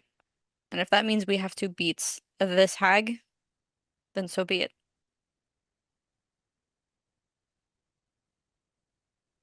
Also, if this Lysaga has been here since Strahd came here, maybe she'll have some answers about that other thing we're supposed to be doing. Looking over at the abbot and then looking at the rest of the party like, pick up what I'm putting down.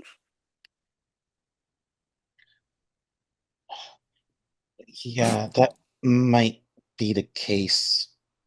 My concern is We may not hags have are pretty powerful, and she's already demonstrated some pretty advanced magic. We just got you back. I want to make sure when we do this, we don't have to go through this again for any one of us. No, I agree. But always remember, powerful magic or not, magic is not infallible. It's not invincible. True, we both died and we're pretty magical. There is that, yes, but I was also thinking about the fact that, it's one thing. There is no set outcome. Once a fight starts, anything can happen.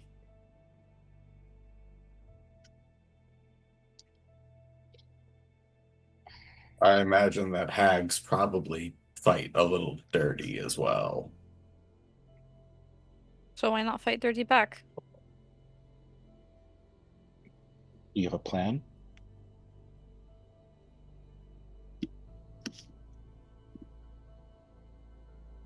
Not specifically. I do think we need to try to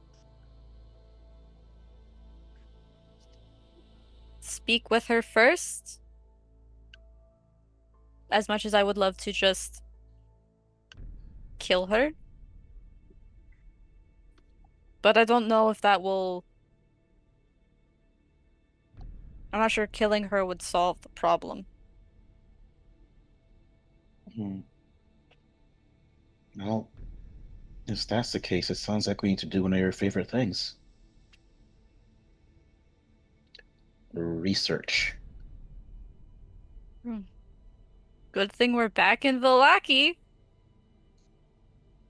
Can probably figure out. I mean, I don't disagree. I think talking is always the safest bet. But before we do so, we need to have a plan in case things go south. In terms of both defeating her and figuring out how we can get Misty's soul back. And if it's as simple as just defeating her, asking, I suppose.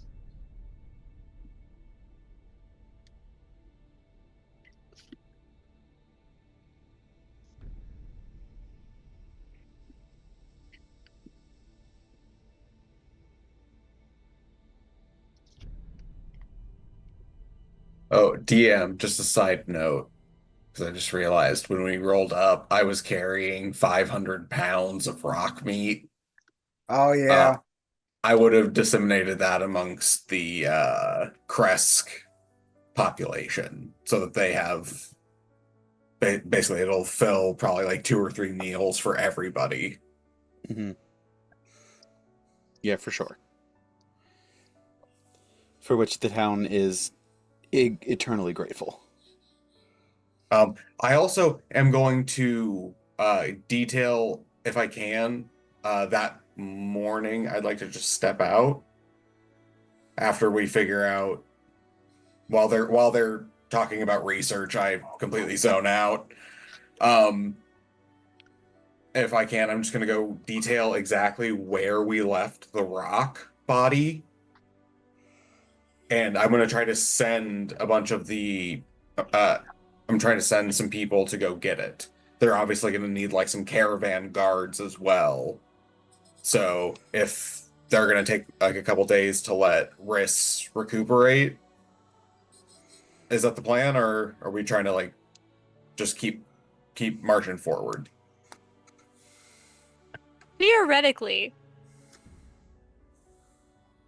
I don't know if the DM is gonna let me get away with this, but I long rest in 4 hours. Theoretically, I could be good to go in 12. You gotta go to sleep. They don't This sleep. doesn't sleep. That's true.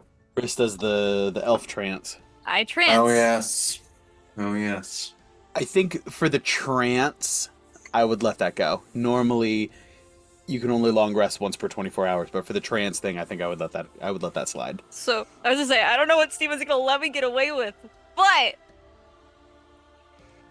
theoretically, if I were to go to bed early tonight, like if we spend the day in the Vallaki, I go to bed and I get 12 hours of sleep, I could be good to go. Technically. I I got don't my know full what he's 12 gonna... hours and I'm looking great. Yeah, like... Also, I feel like it makes sense because, like, the whole thing of Raised Dead is, like, you're coming back from the death, so Riss very much looks like death warmed over at the moment, which is kind of normal for them. So... Yeah. Not entirely outside their normal aesthetic. That's fair. But that's just... Yeah. Okay, so we could theoretically leave tomorrow, is what you're saying. Like tomorrow morning. Yeah. Well, what are we gonna do tonight or today? Research? All right. I was thinking We are back if in Vallaki. There is a library.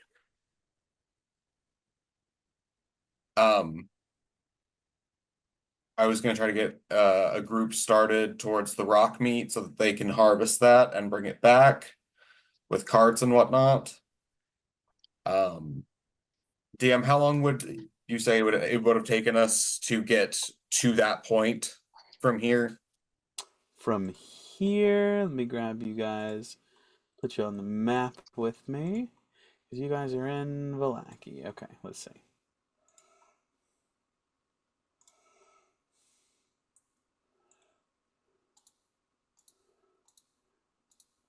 Following the safe route.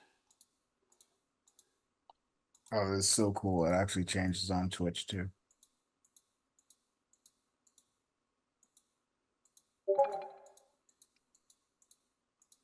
We love overlays. What can I say?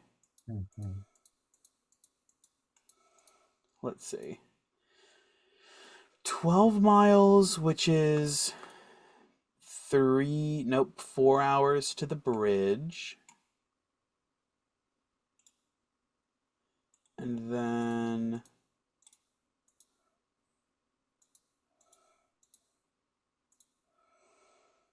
probably a good 5 hours of travel at minimum. Okay. Where did So we I last? could be. Oh, sorry, go ahead. Sorry, go. You go first. Oh, you're trying to get back to the rock. Yes, I'm trying to retrieve it so that we can utilize all the meat and get like the bones back so that I can have people start making like stock and other things so that none of it goes to waste. And I'm also going with Gawain on this venture. Ooh, splitting the party. That sounds fun. Now, the townsfolk that you talk to will go to the gate at Selenka Pass, but no one is willing to go past that. So we The have to mountain, convince them. no one's no one you very quickly gather that no one is willing to go onto the mountain. The mountain is death and deadly and death. So no, it's like superstition. Absolutely not. If we had a cart, could we feasibly get all of the rock? No. If we had, how many Uh, carts are we talking? you would need. So let's see. We said that there's a lot of poundage. A 4,000 pounds of Giggity. meat, I believe. meat and poundage. Racking We it have up. 4,000 pounds of meat, 2,000 pounds of bones, 500 pounds of feathers, 1,000 pounds of skin, cartilage, and others. And then 500 pounds of poop. We got rid of the poop. Actually, no. Wait, you could have used that as fertilizer, maybe. Yeah, I would say fertilizer is what I was about to think. Yeah. Mhm. Granted, I don't know how good rock Same. fertilizer is because I don't know how fertilizer works in general and what's best. But Yeah, that's a good point. No, because rock fertilizer wouldn't work because rocks also eat meat, so it wouldn't work well as fertilizer. is that how that works? Yes, Oh, good to know. that's why manure is a thing. Anyway, Ah. And manure is the thing. And that's why human poop doesn't work, I guess, because we would have probably done that too. Yeah. It probably works, just probably not as well. Listen, if he did it on Mars, it's gotta be something. I mean, Yeah. I heard bat guano is good for it, so maybe it's not the ones that if they eat insects, does that count? You know, that's a different conversation. Let's get off that. It is. Anyways. Yes. Yeah, let us know in the Anyways. comments. It's 7,500. But that's get in the car. All right, so that's How a much- total of 7,500. No, that's a total of 8,000 minus the 500 pounds of meat that you brought. We would need And the like at feathers. least, yeah, we would need at least 5 wagons. So did you have 500 pounds of meat or 500 pounds of feathers? I had all of the feathers in the bag of holding, and Gawain was physically carrying a bundle of 500 pounds of meat. Ah, Yes. got it. Okay. Well, Because it made more that's- sense to put all of the feathers by weight in the bag of holding, because Yes. they're probably fucking huge. It looked like a hay bale, I imagine. Mhm. But probably like 4 hay bales long. Something like that. Yeah, absolutely. Okay, so we got the feathers in the bag of holding, 500 pounds. So that's 1,000 off of that. So that's 7,000 pounds left up there. A cart, which is a one-horse, two-wheeled cart. Let me Which see. I can have Orion pull. Yes. You can also borrow you can borrow Ares or anyone else if you need to. Oh, that's okay. Worst comes Cool. to worst, I'll polymorph you into a horse. I'll see if Cassie will come with me. Oh wait, is Cassie alive? Yeah. Mhm. We determined that they don't die when the rider dies. They just die when they're Wolf. dispelled or While they're doing this, I go hug my wolf. I also wanted to, before I take off, I want to go drop by Alice's and Yvonne's. Continue your I flirtation. have 6 direwolf pelts, and I'm gonna approach Alice and ask her if she could make me some cold weather gear for the future out of that. Of course, it'll. How many suits of clothing did you need? How many can you make? How many pelts are there? 6? 6? Yeah, and they were, I think, can't remember who I think, did Sunflower do the survival check? It was some It was- ungodly number. Yeah, it was really, really good. It was just not me. I could do. These are quite nice. I could probably scrape 4 together.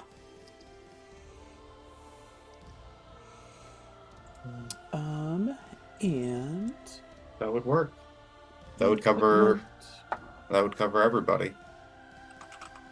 Wait, how Um, many? I also 4. So I would give 1 for Nedro, 1 for Riss, 1 for me. Ivor has the ring of warmth, so he doesn't need that stuff. So then we'd have 1 for whoever if we need some to give some to like another person. Misty Yana question mark. Correct. Also,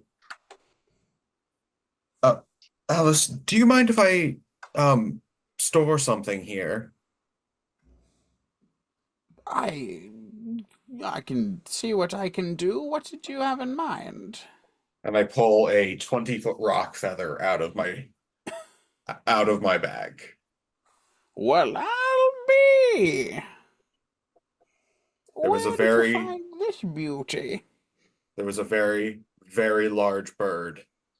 It swooped me and my friends up, and I killed it, and I rode it to the ground.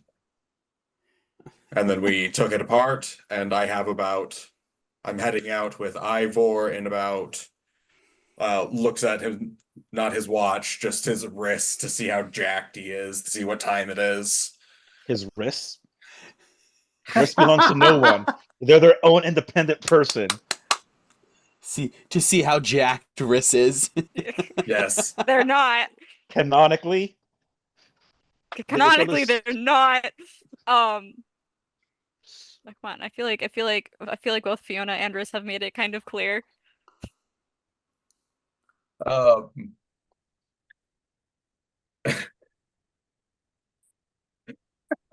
We're heading out to go gather the rest of the meat and bones. We're going to have to take a rather large cart. But I just wanted to, and I start pulling out 500 pounds of these feathers. How much does a 20-pound feather weigh? Because if it's 500 pounds total, it can't weigh that much. It's got to be like. I need maybe you to a say couple that of again pounds. and think about it. How much does a Yeah. 20-pound feather weigh? Not 20-pound feather. Is it? Well, no, okay, sorry. What is He's the talking size 20 of a 20 foot. pound? 20 20 foot foot. feather. Okay. Yes, 20 foot, not 20 pounds, sorry. How heavy would a 20-foot feather be? How I'm guessing like 10 r pounds slash max. ask game masters, how much would a rock's feather weigh? It actually says Game Masters. Well, Oh yeah, my it's an God. entire subreddit. It's great. Oh my Um, god. Pigeons' feathers are about 0.05 grams, and they have a wingspan of 70 centimeters. Rocks are gargantuan, so they have a wingspan of 50 feet, which is more than that. With scale factor of 22. Wait. When you double the dimension, cube the volume. So we need to actually multiply this by like 4 to 6 because you have a 2 to 300 pound or 2 to 300 foot wingspan rock. This is like a 5-pound feather. Okay. Yeah, pulls out just more and more feathers. And says, you can absolutely feel free to craft with some of these if you feel so inspired. Oh. Oh. She's just speechless. These. So is he. Truly speechless. Look at that. Incredible.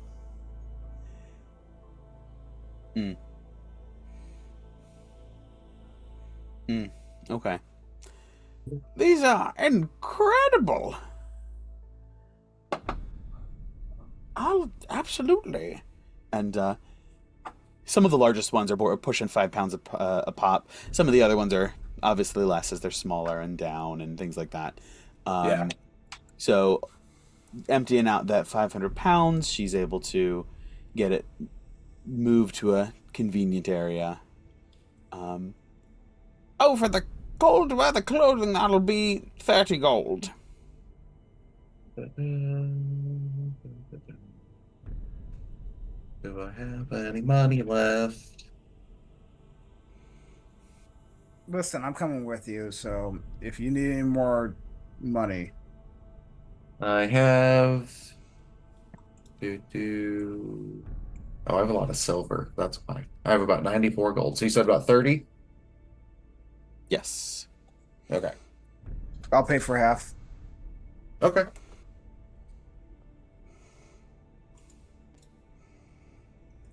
Let me keep my gold. My ill-gotten gold. Hey, I did not ill-gotten anything. And you actually don't even know that it's ill-gotten, do you? Mm-mm. At least No, at the I levels of think ill. Riz has an idea. Nothing has been confirmed. Yeah, Wait. I don't think that Riss knows that Ivor did the shady business. No, Fiona no, did it the was- shady business. No, yeah, when she almost fucking axed Yvonne out of confusion, giving me a small panic attack. Words do not express the disappointment when we clarified and said it was not the blacksmith. It was that shyster. I was like, no! He had it coming, though. Yvonne is such a good dude, and he deserves none of it. True. The other guy, the guy that died, he deserved it. 2 things, Yeah. Steven. I forgot to transfer over my gold from the old Nedro to the new, so I'm just going to do that now. Okay. Secondly, in the process of going to all the books and doing research of Riss, is there a place in Milwaukee where I can find a diamond worth 50 gold? Give me a charisma investigation. So proficient. If you're proficient with investigation, you add your proficiency. Otherwise, you're rolling with charisma. So it's a straight charisma roll, okay. Mhm. Otherwise. Okay. Investigation, you said? Yes. Woo! 24. Thank you for making it charisma. Actually, would have been a dirty 20 24. otherwise. Yes, absolutely. The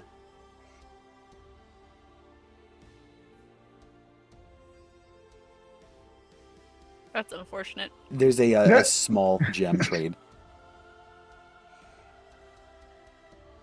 There's a small Okay. gem trade. That things just sort of cycle through and through and through, and these pieces get recycled. For the most part, while the Vistani slowly and just ever so often will bring in a piece from the outside world to keep things flowing. But yeah, 50 gold diamond. With a 24, you find it for 50 gold. Cool. Okay, so I'm just gonna add a 50 diamond worth out, and I'll just take the 50 gold off. Thank you. Riss has an epiphany at some point while this is all happening. They reach down and they try to slide their ring off their finger.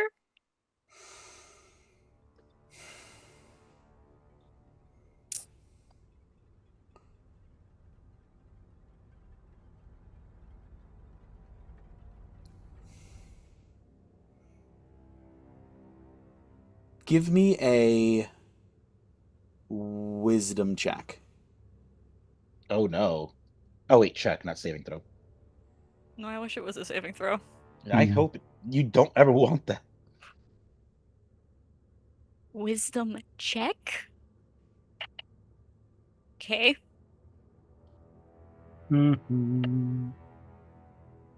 Nat 20? Hey. It's technically a 19, modifiers considered, but That's funny. With a natural 20, it comes right off. There's a moment's hesitation where you go and you grasp it and you pull, and it's almost like the ring hesitates before smoothly releasing.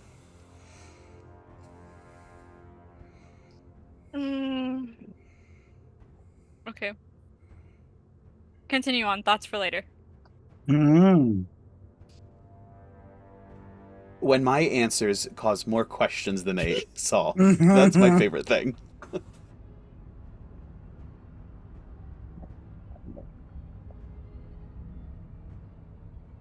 There's no way to like magically tell to know if something's cursed, right? Like, identify won't tell you.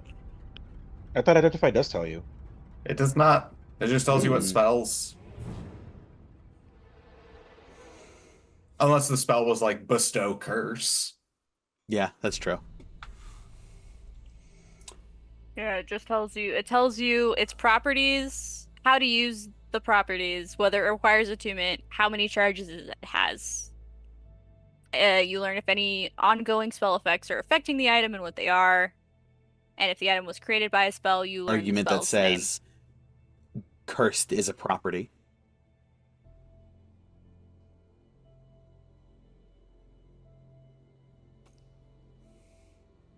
It doesn't explicitly say you learn the item is cursed. No, I mean, I think I'm going to continue with the identify does not identify a curse, but Which is fair and fine. I could see the argument for it. But That's why I was clarifying and asking. I was not trying to argue that it should. right. All right. So We'll come back to that. It's fine. Yes. Let's welcome back to that. And let's go ahead and because it's pushing a little past 10 here Eastern time, let's go ahead and take a quick break. Let's plan for 15. So coming back between 35 and 40. 40. Right. Yeah. Cool. So thanks for everyone who's tuned in and has those notifications on for the Twitch stream. And we'll be right back. Don't change that dial. I see you. Put the clicker down. Why are you leaving us? Yeah, why you leaving?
with the Zoom stuff.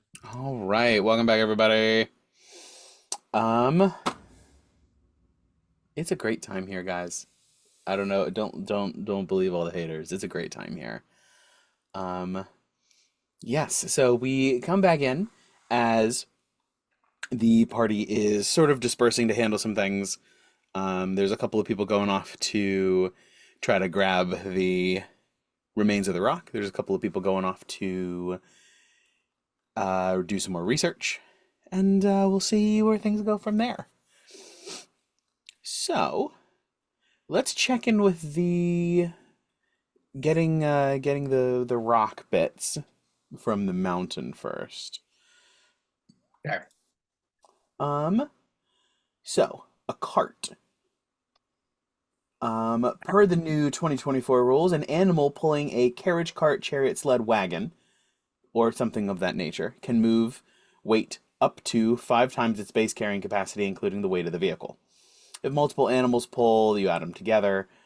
So one regular cart weighs 200 pounds, and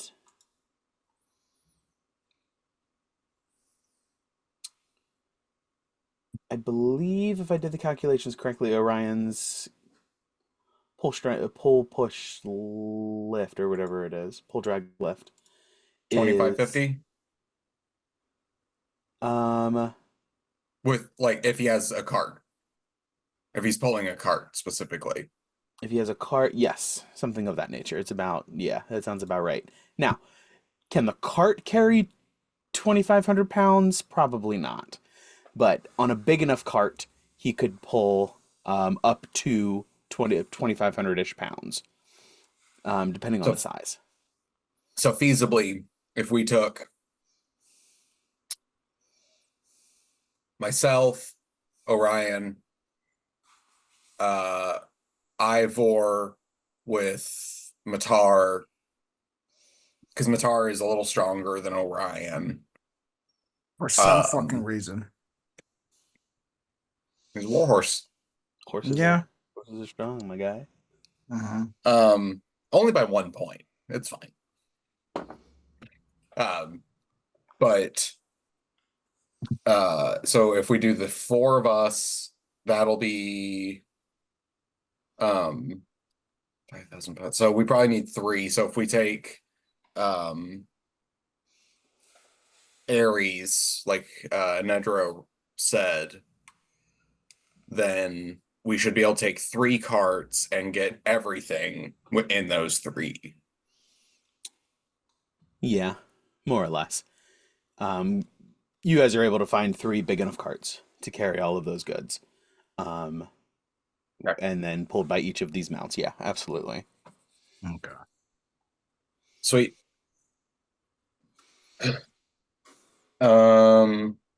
Okay. So yeah, we'll with Nedro's blessing, take Ares with and hitch him up to a wagon and then or a cart and then head out. Yeah, absolutely. Takes a couple hours, as you guys foray down and around. Some of the Oh. If you wanted to bring some villagers with you, they'll, like I said, go as far as the bridge. I forgot. Before I leave, I wanted to drop off a letter that I had written the night before to Lady Wachter. Okay.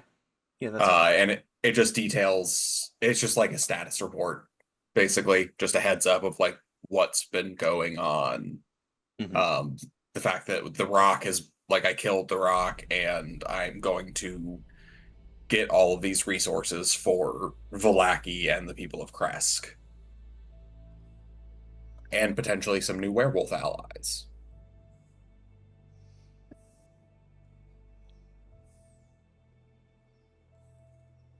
But I dropped that off to, was it Danica? Yes. The spy mistress.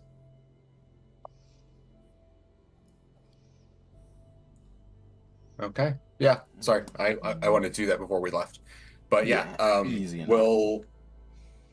We'll take the security escort with us to the bridge, and then it'll just be Ivor, myself, and then the 3 animals.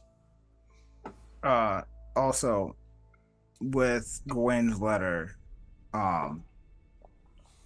if you would, Gawain, pass the any extra parchment and the quill over to Ivor, just describing how much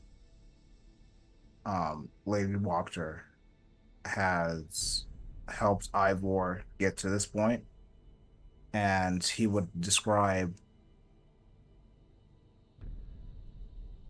I very deeply appreciate your trust in us, and we will continue to help within your ventures. You have my word and my vow. Thank you very much. And hand the quill and pen back over to Gawain. Cool. I'll add it to the letter and go ahead and send that to, or drop that off with Danica with a gold piece as well. For the, I imagine, her son that's going to go run the message. Yes, and she immediately calls one of the boys over, and gives him a look, and sort of like leans down and whispers to him, and then gives him a look, and sort of like does the slide the gold out from behind the page, and hands it to him. Sorry, I just keep having realizations. Should we get Ivor silver ammunition while we're here? Like, get Yvonne started on that? We probably should have. Just because it keeps coming up, and it's weird. Anyways, I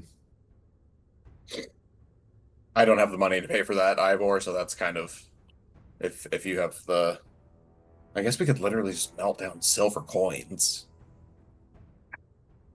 Let me just double check how much silver I have. I have a lot of silver. I don't know. Yeah, I mean, because we separated the gold and the silver from the electrum. That's why. Yeah, we did that with the secret society, but off to the side. But all right, yeah, we'll just if we can, really quick. I don't want to have to like RP do it, like, shopping and whatnot, because no one likes shopping episodes. Yeah, you may like what you get in a shopping episode, but no one likes shopping episodes. Yeah. But yeah, if we can, we'll just drop by Yvonne and see if we can commission him to make like a mold for the bullets or something while we're gone, so that he can just start like cast them.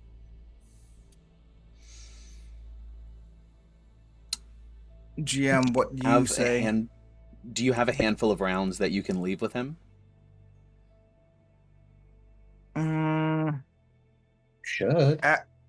After all of the scrap metal that I keep continuously racking up, yes. Well, I think he needs bad news bullets so that he can make a mold, so that he can make basically a negative to pour the silver into. So you just need to leave him like 10 of your rounds, which should leave you with still a significant amount. If you need more than 190 rounds, we're in a lot of trouble. Well, with repeating shot, it's magical ammunition. It's not repeating shot, it's a +1. +1. Yeah. Oh, got it. Okay. I'm pretty. Wait, is it? Hold on. Different. No, yeah, it's just +1. Okay. Yeah, it's +1.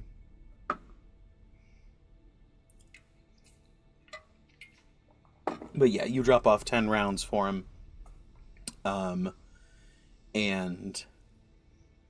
that should be fine. He can make a couple of molds from that. He specifically asks. No, he wouldn't need to do that. Okay. You would have to sit down, take some time, go over with him, like the construction of it, disassemble it, say these are the things that need to be silvered. The rest of it is fine, and I can. You have like the jigs to like make the bullets yourself. Once you have like the actual slug, that you can stick it in the jacket and with a little bit of powder and all of that good stuff. So you go through it, you help him break it down, tell him exactly what you need, and yeah, he can get started on that right away. Depending on how long you leave him, will dictate how many rounds he can have for you. Did you have a number in mind of like, you don't have to do more than this? 50? 50. Caveat, however, GM. Mm-hmm. I trust this person. So, in this moment, you see Ivor take a step back and reach out his hand and lock eyes with this person and ask them, would you need a little bit of extra insight or extra hands on this project for the time being? Only for a moment.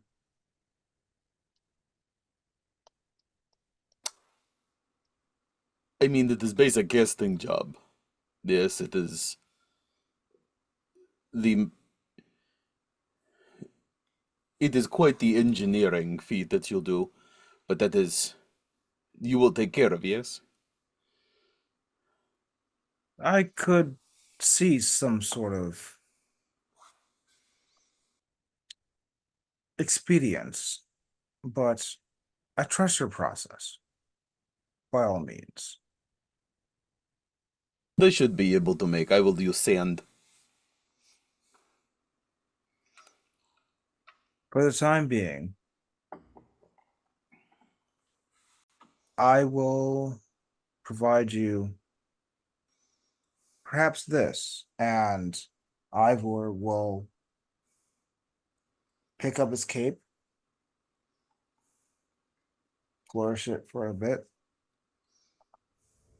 side to side, and just and the little twigs and the any leaves just brush away for a second. I can help. Well, I guess we. And Echo pops out. What? What? Carriages. What the hell's going on here?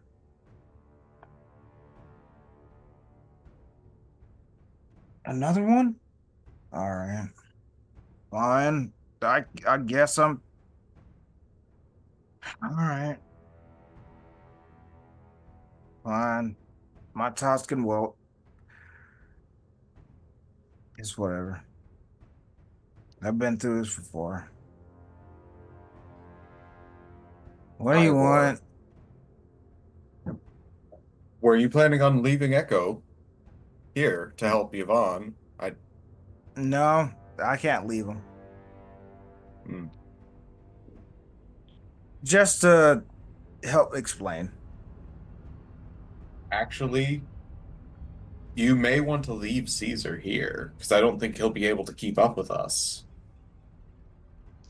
Oh, Keep actually, we up. won't be able to move. We won't be able to move full speed, pulling carts, will we? Um, not you can move your regular movement. It just won't be Dashing, I dashing, imagine. of course. Yeah. Okay, cool. Yeah, so Caesar will just slow us down. Mhm. Okay, so for you, GM, would Caesar be able to stay here and I can take Echo? Yeah, of course. Okay. So Echo will stay there for a little bit, help explain things, and then Ivor will go up to Caesar and just go, you know the process. You've helped move the products. I believe in you. You're the future of this. You will always know you're my baby boy. Is that understood? Of course, Father.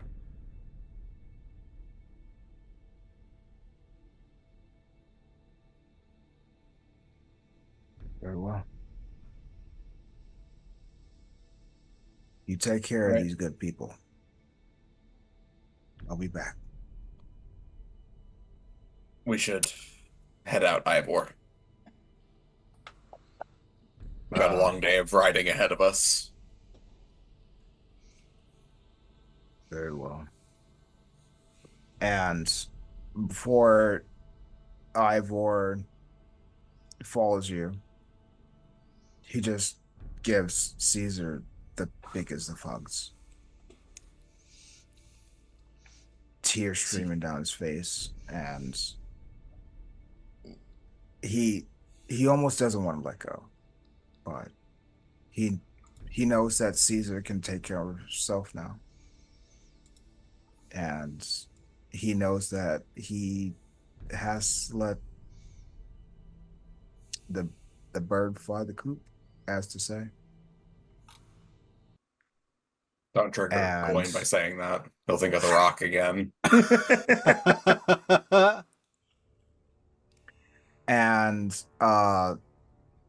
Ivor will clasp hands, just like the meme, just the with the echo, and just and while going.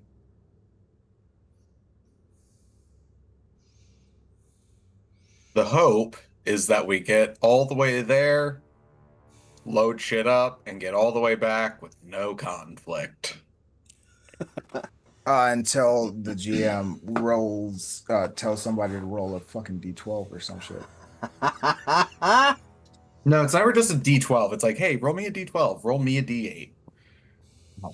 And it always concerns me because I always think you're going to multiply those numbers together.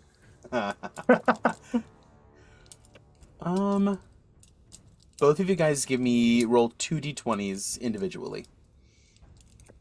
So 4d20 total between the two of us? Correct. You know what?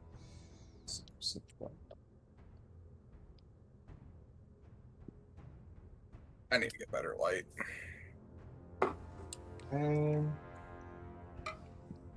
Okay. 19 and a 15. 13 and 14. Dalton, roll me a d12. Richard, roll me a d8.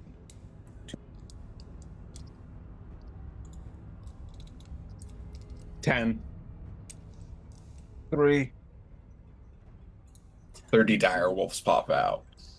30 dire wolves.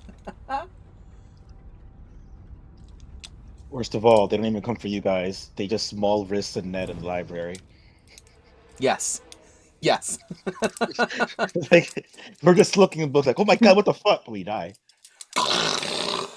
But yes. So you guys are moving. And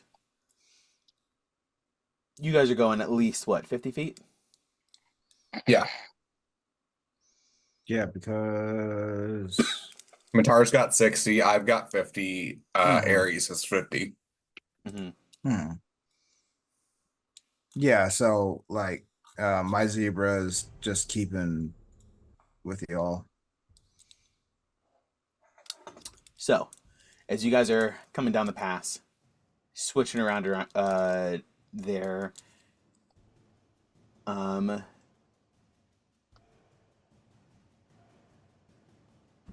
continue I have down to the last little bit of trees before. Oh, sorry, I was just gonna say I have light Go ahead. cast on my axe, and it's sheathed, just in case we have to pop off if some stuff jumps out of the side of the road, or I don't know. So yes, as you guys sort of bend around this last little bit of forest area that pokes out by the trail, approaching the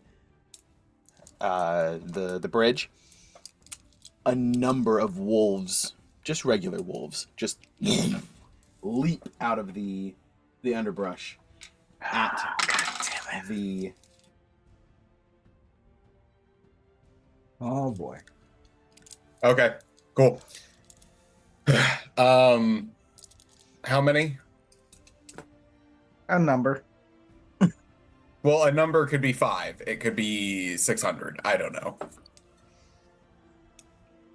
A bunch.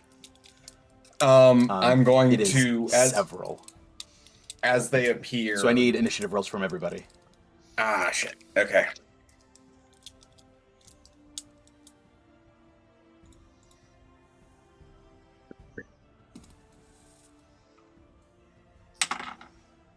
Um, 14. 21. God damn, dude.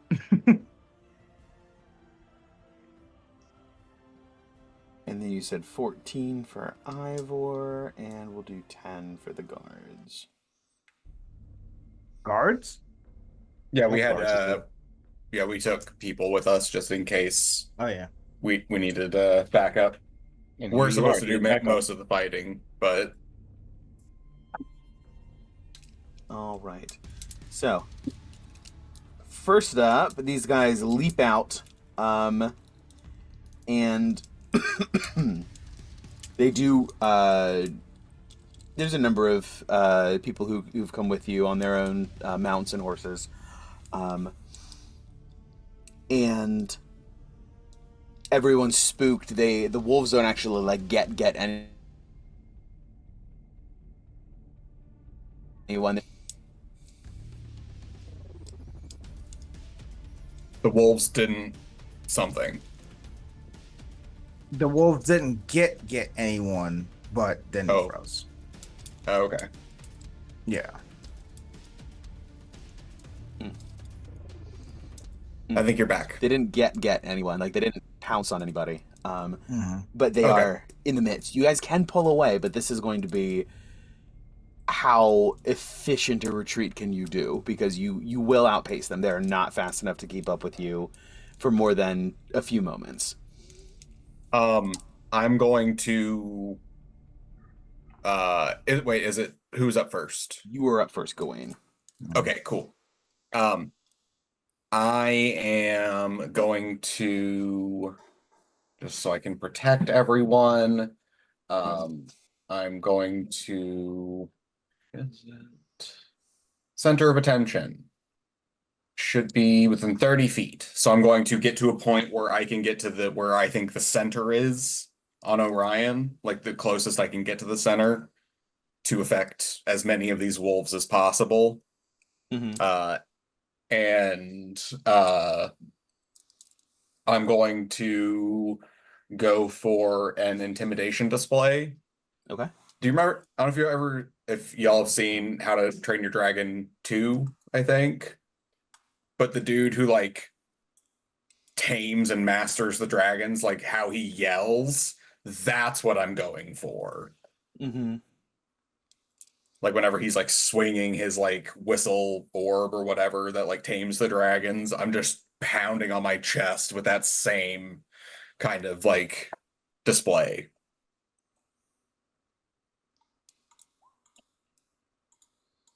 That'll be an intimidation check on my part.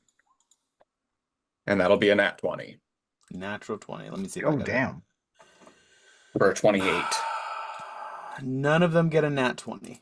So they all fail. Okay. Cool. That was my bonus action. Let's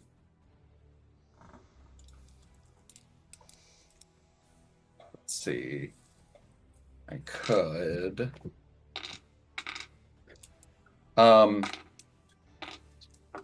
many could I engulf in a 20-foot diameter sphere? 20-foot diameter?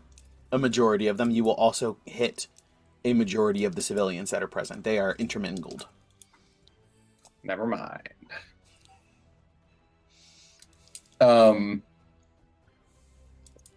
I will just move around to basically look like I'm engaging most of them, and allow the rest of the group to try to escape on their turn. Okay. So Orion isn't really maneuverable in this moment as he normally is since he has the cart. He's more of a pack animal than a mount. Oh yeah, he's on the cart. Mhm. That's right. Shit. Okay. You know what? I will allow him to take off, and then I will go ahead and you know what? I can't. Yeah, I'm just gonna throw a couple javelins just to get their attention. You know what? Okay. Yeah, I'm just gonna chuck a couple javelins, and then I will have Orion ready to take off. But I will basically be on the back of the cart so that I can be there for the longest amount of time possible. Understood. Yeah, that's not great. Does a Wait, do I count as mounted if I'm on the cart? No. Damn. Hmm. Oh, it's a melee attack only. Never mind. I wouldn't have advantage. All right, so I'm guessing what's that, 14? I don't know if a 14 hits. 14 will hit. Yes. Oh, These shit. are Okay. not dire wolves. They are regular wolves. Oh, that's right. Okay. And a 22. Or 21. Yep. Both will hit. Okay. Cool. So that's 8 points of piercing damage on the first and 9 on the second.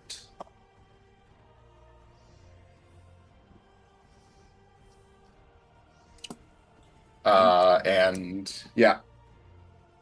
So they have disadvantage on all attacks that aren't against me. I'll roll for them again.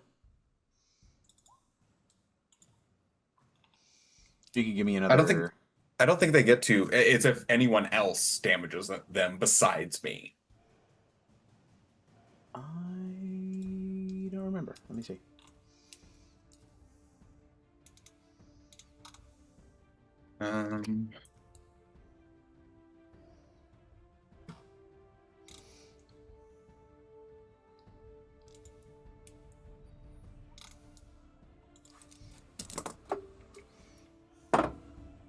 We don't actually have it listed in the ability. Damage? I just read it. What does it say? We don't actually have it. It's not like defined in the wording. Actually, I have it written down in my.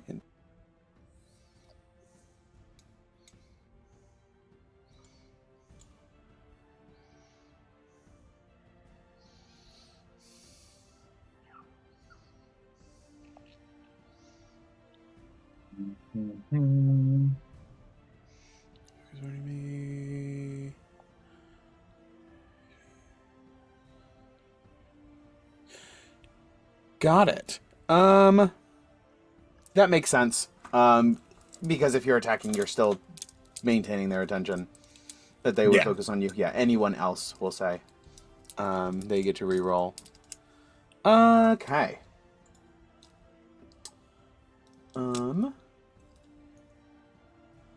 So we'll say you said 8 and 9. Correct.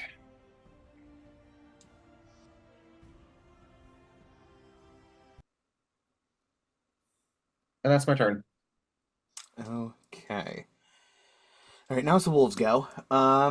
They are going to. Oh, actually, sorry. I'm gonna end my turn back on Orion just to protect him. Okay, that's fine.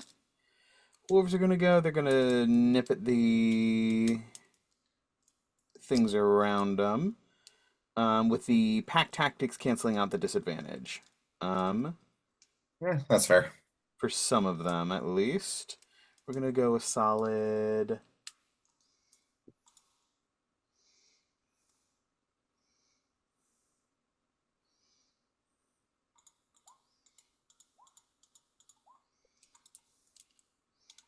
Okay, let's see.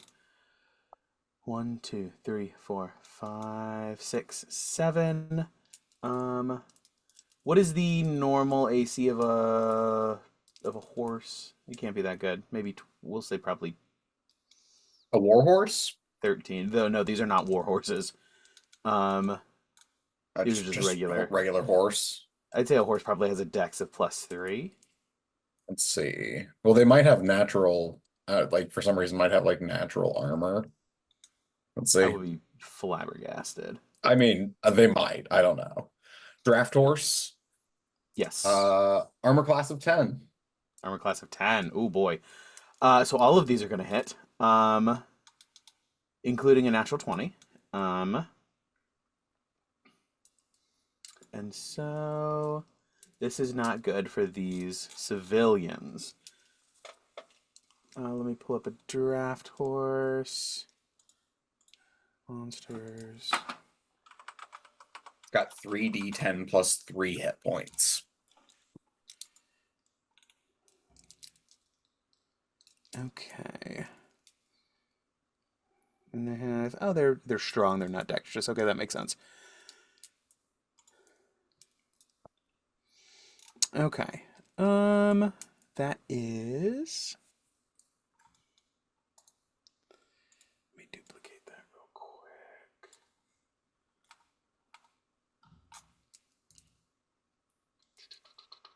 Strength saves. And we did 7, right? 2, 3, 4, 5, 6, 7.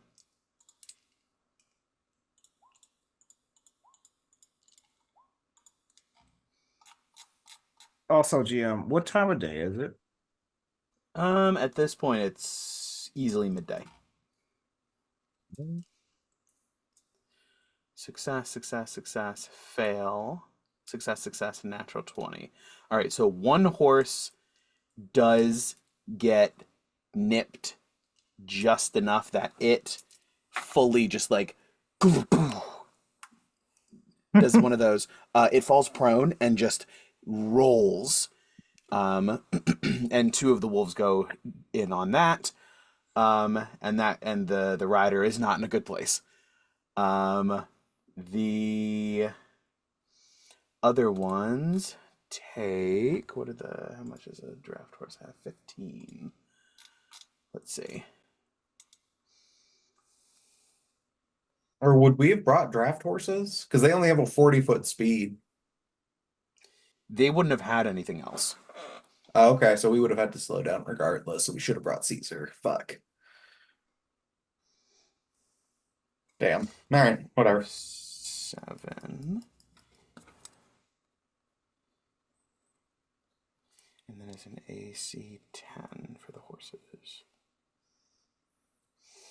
Okay, so that's 6, 4, 6, 4. Oh boy, big hit. 14 and 8. Okay. So these horses are pushing through. They are not going to... They may survive one more round of this. But one of them looks mauled within an inch of its life. And one of them has dropped and is currently getting overwhelmed by 2 of them. The other... Let's see. 1, 2, 3, 4, 5, 6, 7. The other 8... Nope, the other 6 wolves are going to... 3 will leap at you, Gawain. 3 will leap at you, Ivor. So, we have... advantage at you, Gawain. Mm-hmm. And then flat against Ivor. Let's see. Gawain, natural 20, dirty 20, and a 24. 2 hits. Okay, so the nat 20 deals 12 points of piercing damage. I need a strength save. Okay. 24. 24. Easily success. Second one does 9 piercing, and I need a second strength save.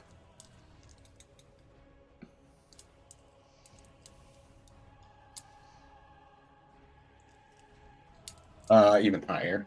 Even higher. Wonderful. Okay, not a worry. Ivor, we got a 15, a 13, and a 22. Third one hits.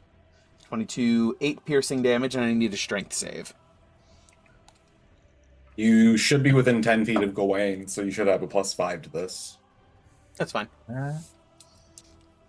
Once we get to the end of the round, we'll jump back over to the other guys and see what's going on, just so we don't sit here for too long.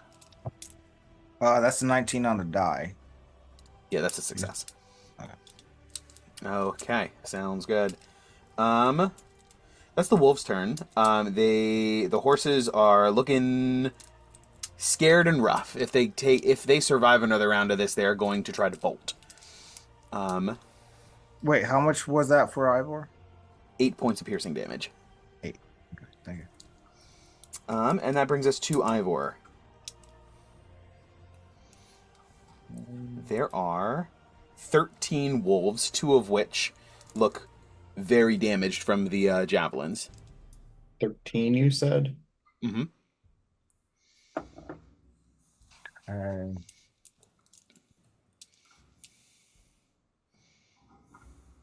Turning back, because we are turning back, right? No, we're continuing to go. We just need to outrun the wolves. Okay. So if you just want to take a couple out, then just start thinning the herd so they can't attack people. Mm-hmm. The more you can take out this round, the better. Very well. That I can do. Maybe. Don't worry about the ones I already hit. I'll take them out next time. Yeah, so I'm going to worry about the furthest ones from us. Normal shots. Okay.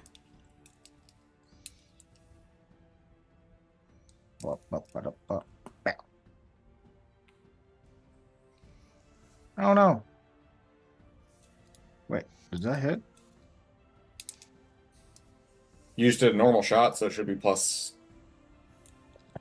A lot. Yeah. Yeah, I did it on DMD Beyond. Oh, why does it never show the game log to me? There it is. 14 will hit. Yay. Yeah, I don't always see the game log either, so if you're rolling on D&D Beyond, still go ahead and call it out for me. Yeah, I'll call it out for you.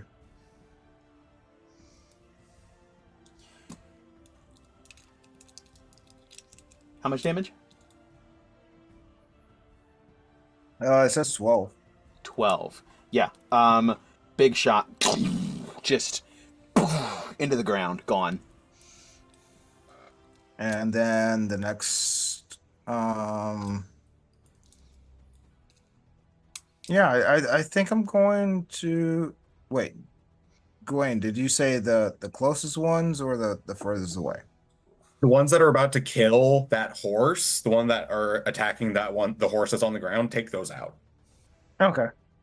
I'll aim for that one next. That way it doesn't take out one of our horses and riders. Okay. Ooh. That hits, I guess. 20.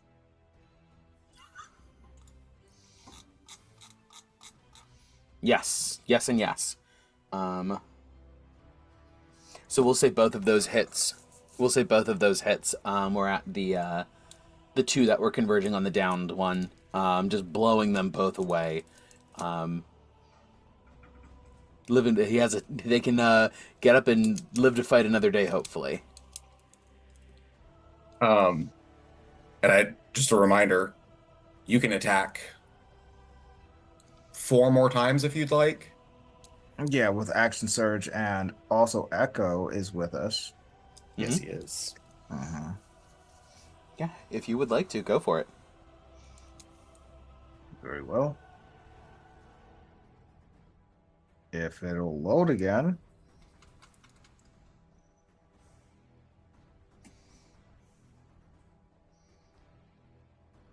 Go. Bleep. 16.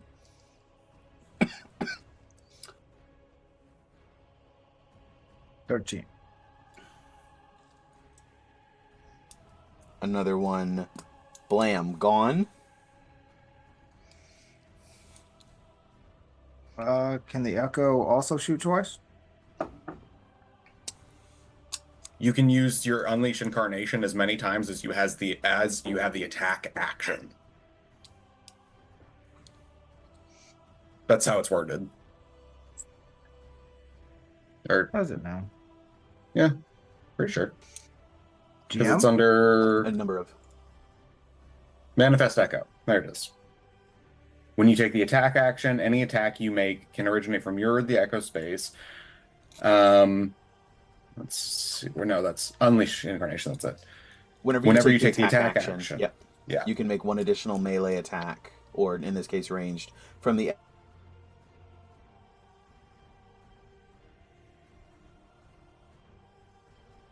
Echoes 3 times per long rest. Which means your Incarnation gets 2 attacks if you want to use both of them.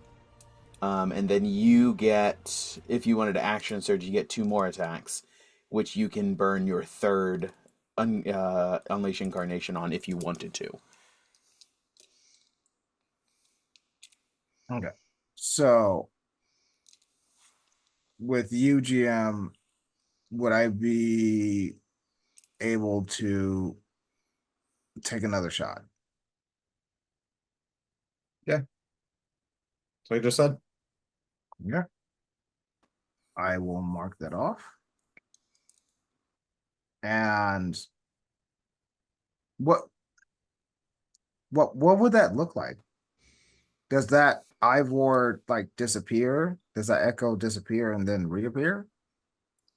No, he just shoots. Oh, for I the imagine. Unleash Incarnation? Mm-hmm. Yeah, he just shoots like normal. Because Okay. you have him down. He just you can also have him attack. Mhm. Yeah, so you can make up to 2 more attacks if you would like. And then if you Action Surge, you can do even more. Okay. DM, I think the Unleash Incarnation, I think you can only use 1 attack per attack action.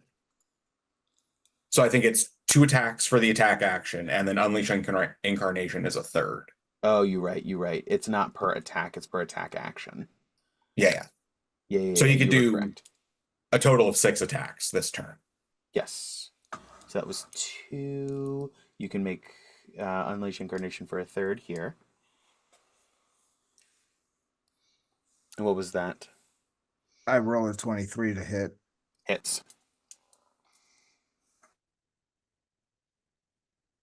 18. 18. Down it goes. Are you action surging?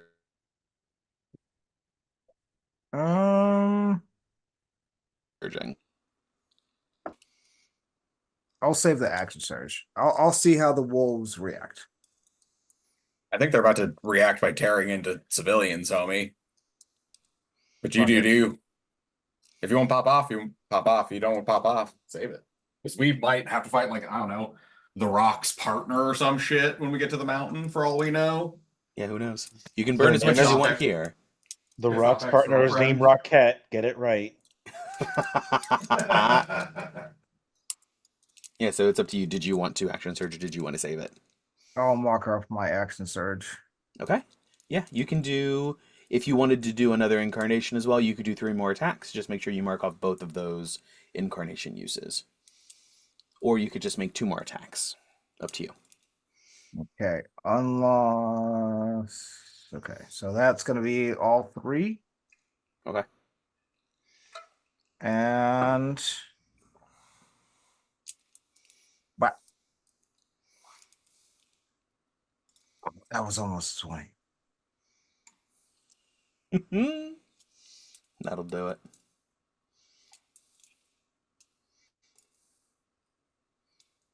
Gone.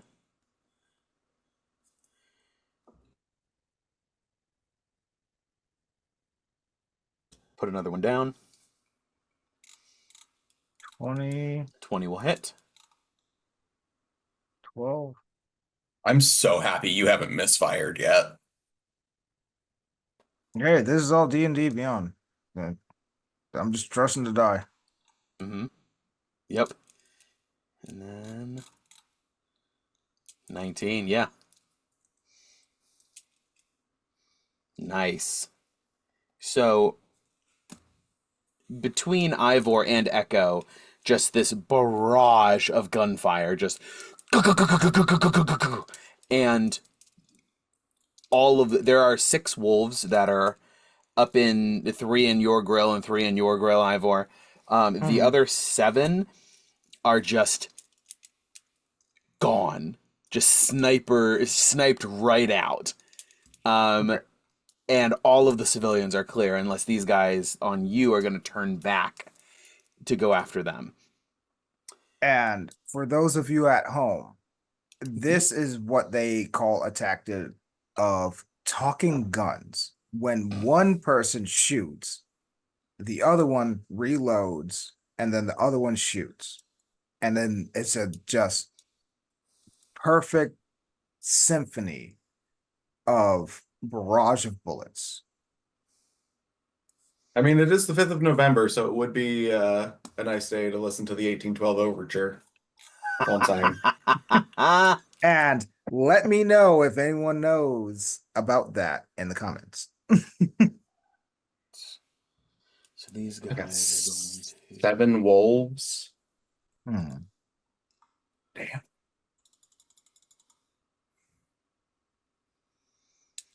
I got 1, 2, 3, 4, Like when Gawain tells Ivor to shoot, it's all the Ivors. I hope we don't have to fight more shit after this, because if we are, this is a bad decision. Yeah, this is gonna suck. Okay, what do we got? It's cool. I can heal the horses. I've got this. Heal the horses.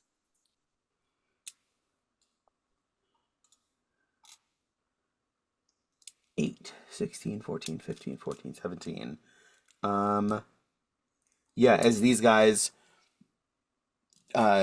help their comrade up and then ride up and with their own weapons, taking out 4 more of these wolves.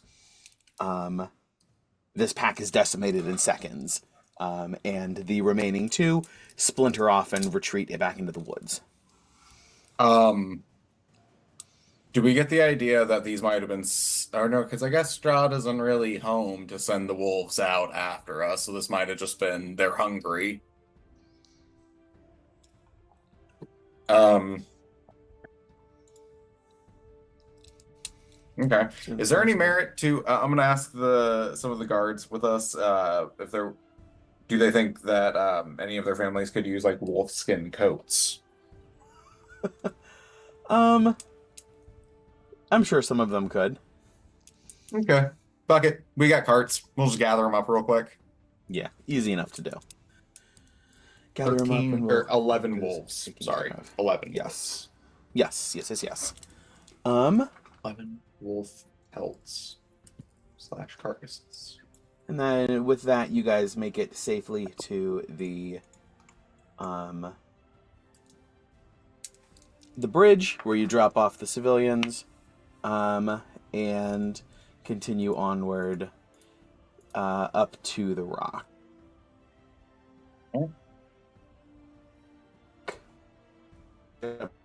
There and continued back. You're going to want to have to to, the- you're probably going to Yeah. want to repeat what you just said. You make it there, you get it, and you come back. Okay, good. Okay. Good. Cool. Understood. With no I was about to other say- issue. Just I was gonna do it anyways, but just to make sure the horses wouldn't be so spooked and potentially get like PTSD and not be able to like work anymore, I'm going to turn the tide and just heal them Okay. with my like pulsing aura, just to make sure that they're all good. Easy enough to do. All right, that brings us, and you guys are able to make it back successfully. It's 5 hours each way, so it's an all-day thing. But get you back. managed to bring all your stuff back. I get back and I immediately start making stock. Yes. I start Yes. stock on the biggest pots I can find in Vallaki. Easy enough to do. Ooh, can I Yvonne might have to special construct some shit or a crucible. I don't know. We'll figure it out. I was about to say, can Ivor and Echo start making bigger pots?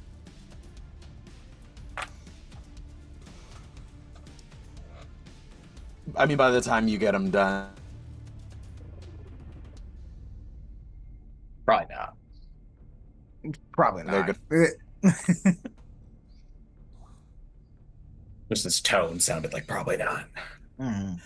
it's the amount of time to get those made. By the time those get done, then it's gonna the job's already gonna be mostly done. But It's not like I'm trying to make like rock soup out of like whole bones. I'm chopping these things down into like 1 foot sections so that they'll fit into a pot. But like it's just gonna take a fucking while. I'm gonna see if I can get Lady Walker's help to like basically commandeer every stove in Vallaki for like 12 hours.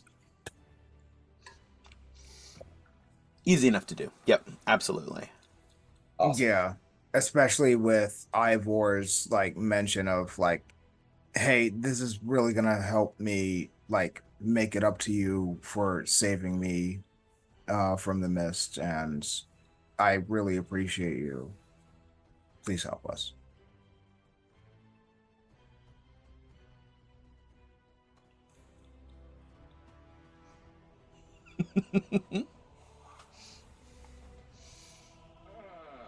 All right, that brings us to Ned and Riss. Okay.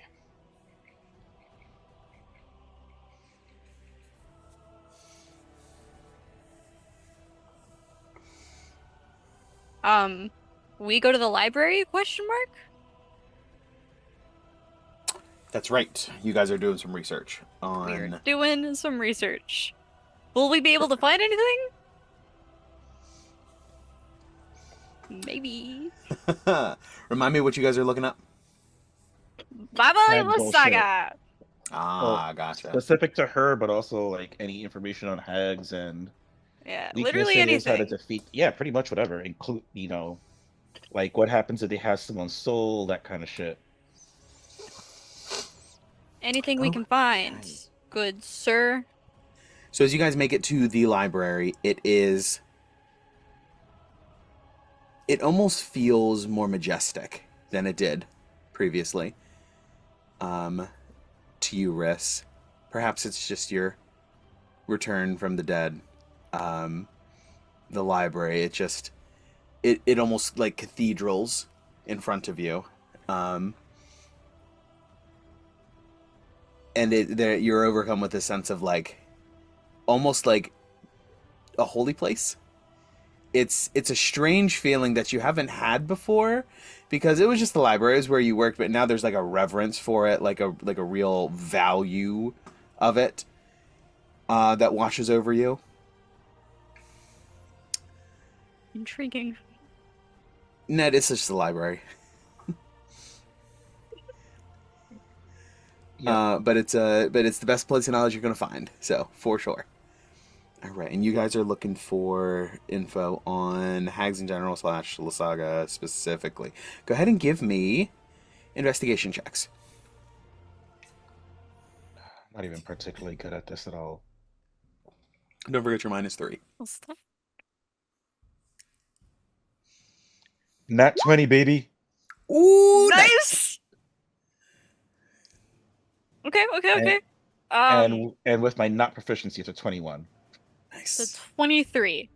23, excellent. Both of those are very good. Now, He always He's freezes at the struggling best tonight. times. Yeah, it's always the worst moments.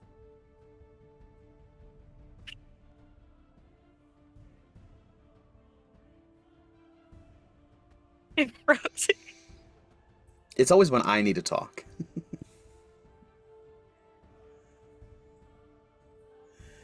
Oh boy! All right, You're good now. I'm gonna have to figure something out. This is no longer a. I'll figure something. I have to do something about this. This is getting annoying.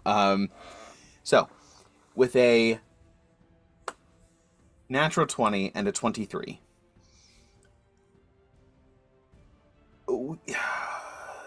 I could give you a dump on hags, and stuff like that. You guys both, I'm sure, are familiar with hags from a meta perspective. You find anything that you players know about hags, your characters now also know about hags. Was there any specific questions that you had with a natural 20? You will find an answer. Good to know. That'll be for next week then, because I don't have an encyclopedic knowledge of hags right now, but I've had some information. And then I'll let What you kind know. of hag? What type of hag is Baba Lysaga? She defies classification. Fuck. Seems to be a little bit of a unique case. Is there one that she seems to fit more than the others? Physically, she presents as an Annis hag, but she is also highly skilled in magic. So she has both the power and the arcana to in every arena. You kind of froze again, but you said magic, arcana, something else. Arenas.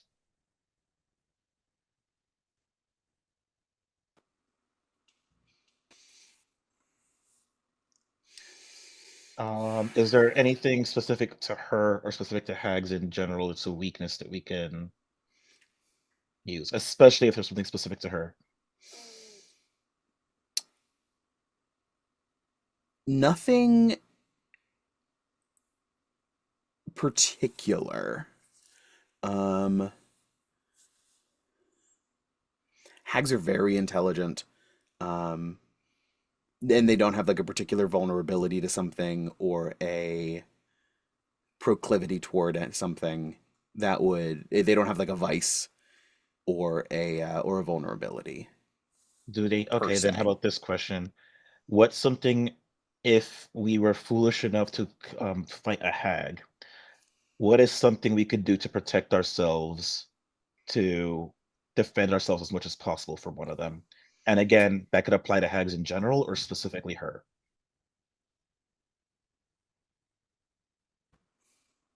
You're gonna have to type this at some point because it keeps freezing like a lot.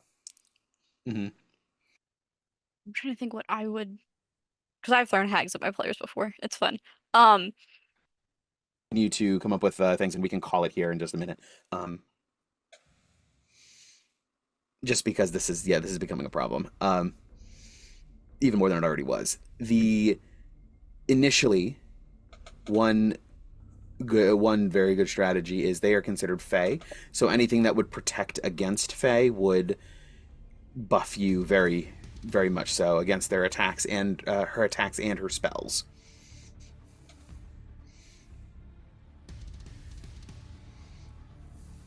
No, that does do protection from evil and good, which I believe Gawain can cast. I think I have that as well. So that's one thing that's helpful. I can no longer twin it with the new rules. So if you have it and Gawain still has it, at least 3 of us could be protected in that sense. Does anybody have Sanctuary? Does Gawain have Sanctuary? Negative. It's not a paladin spell. Damn, that's dumb. It's a cleric spell.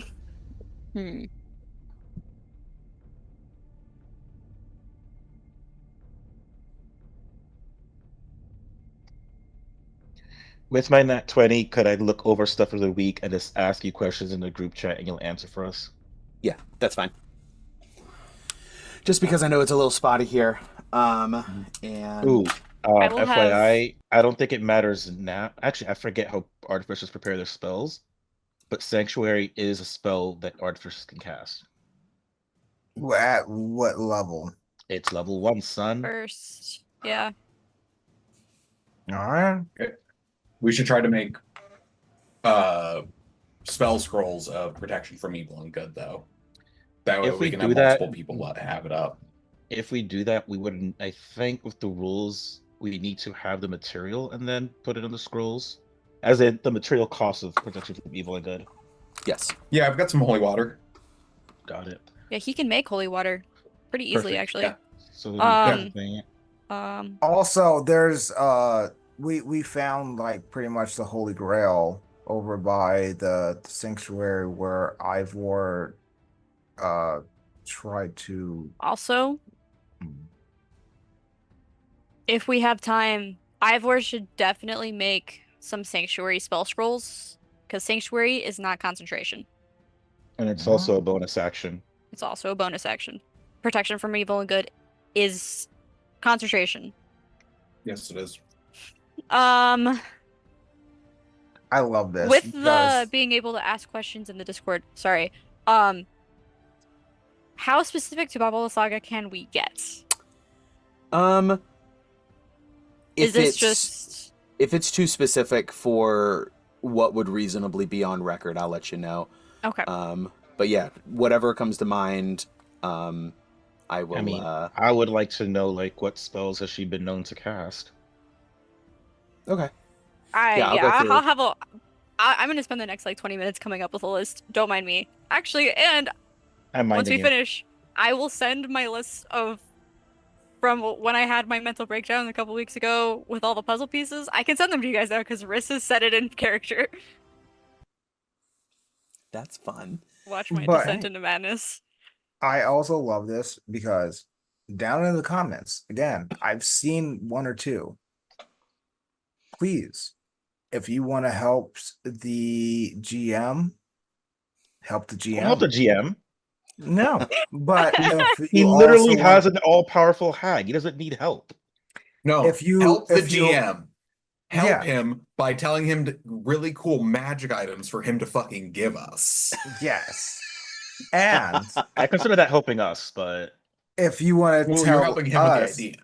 if we want to sort of classify our resources, leave us comments down below.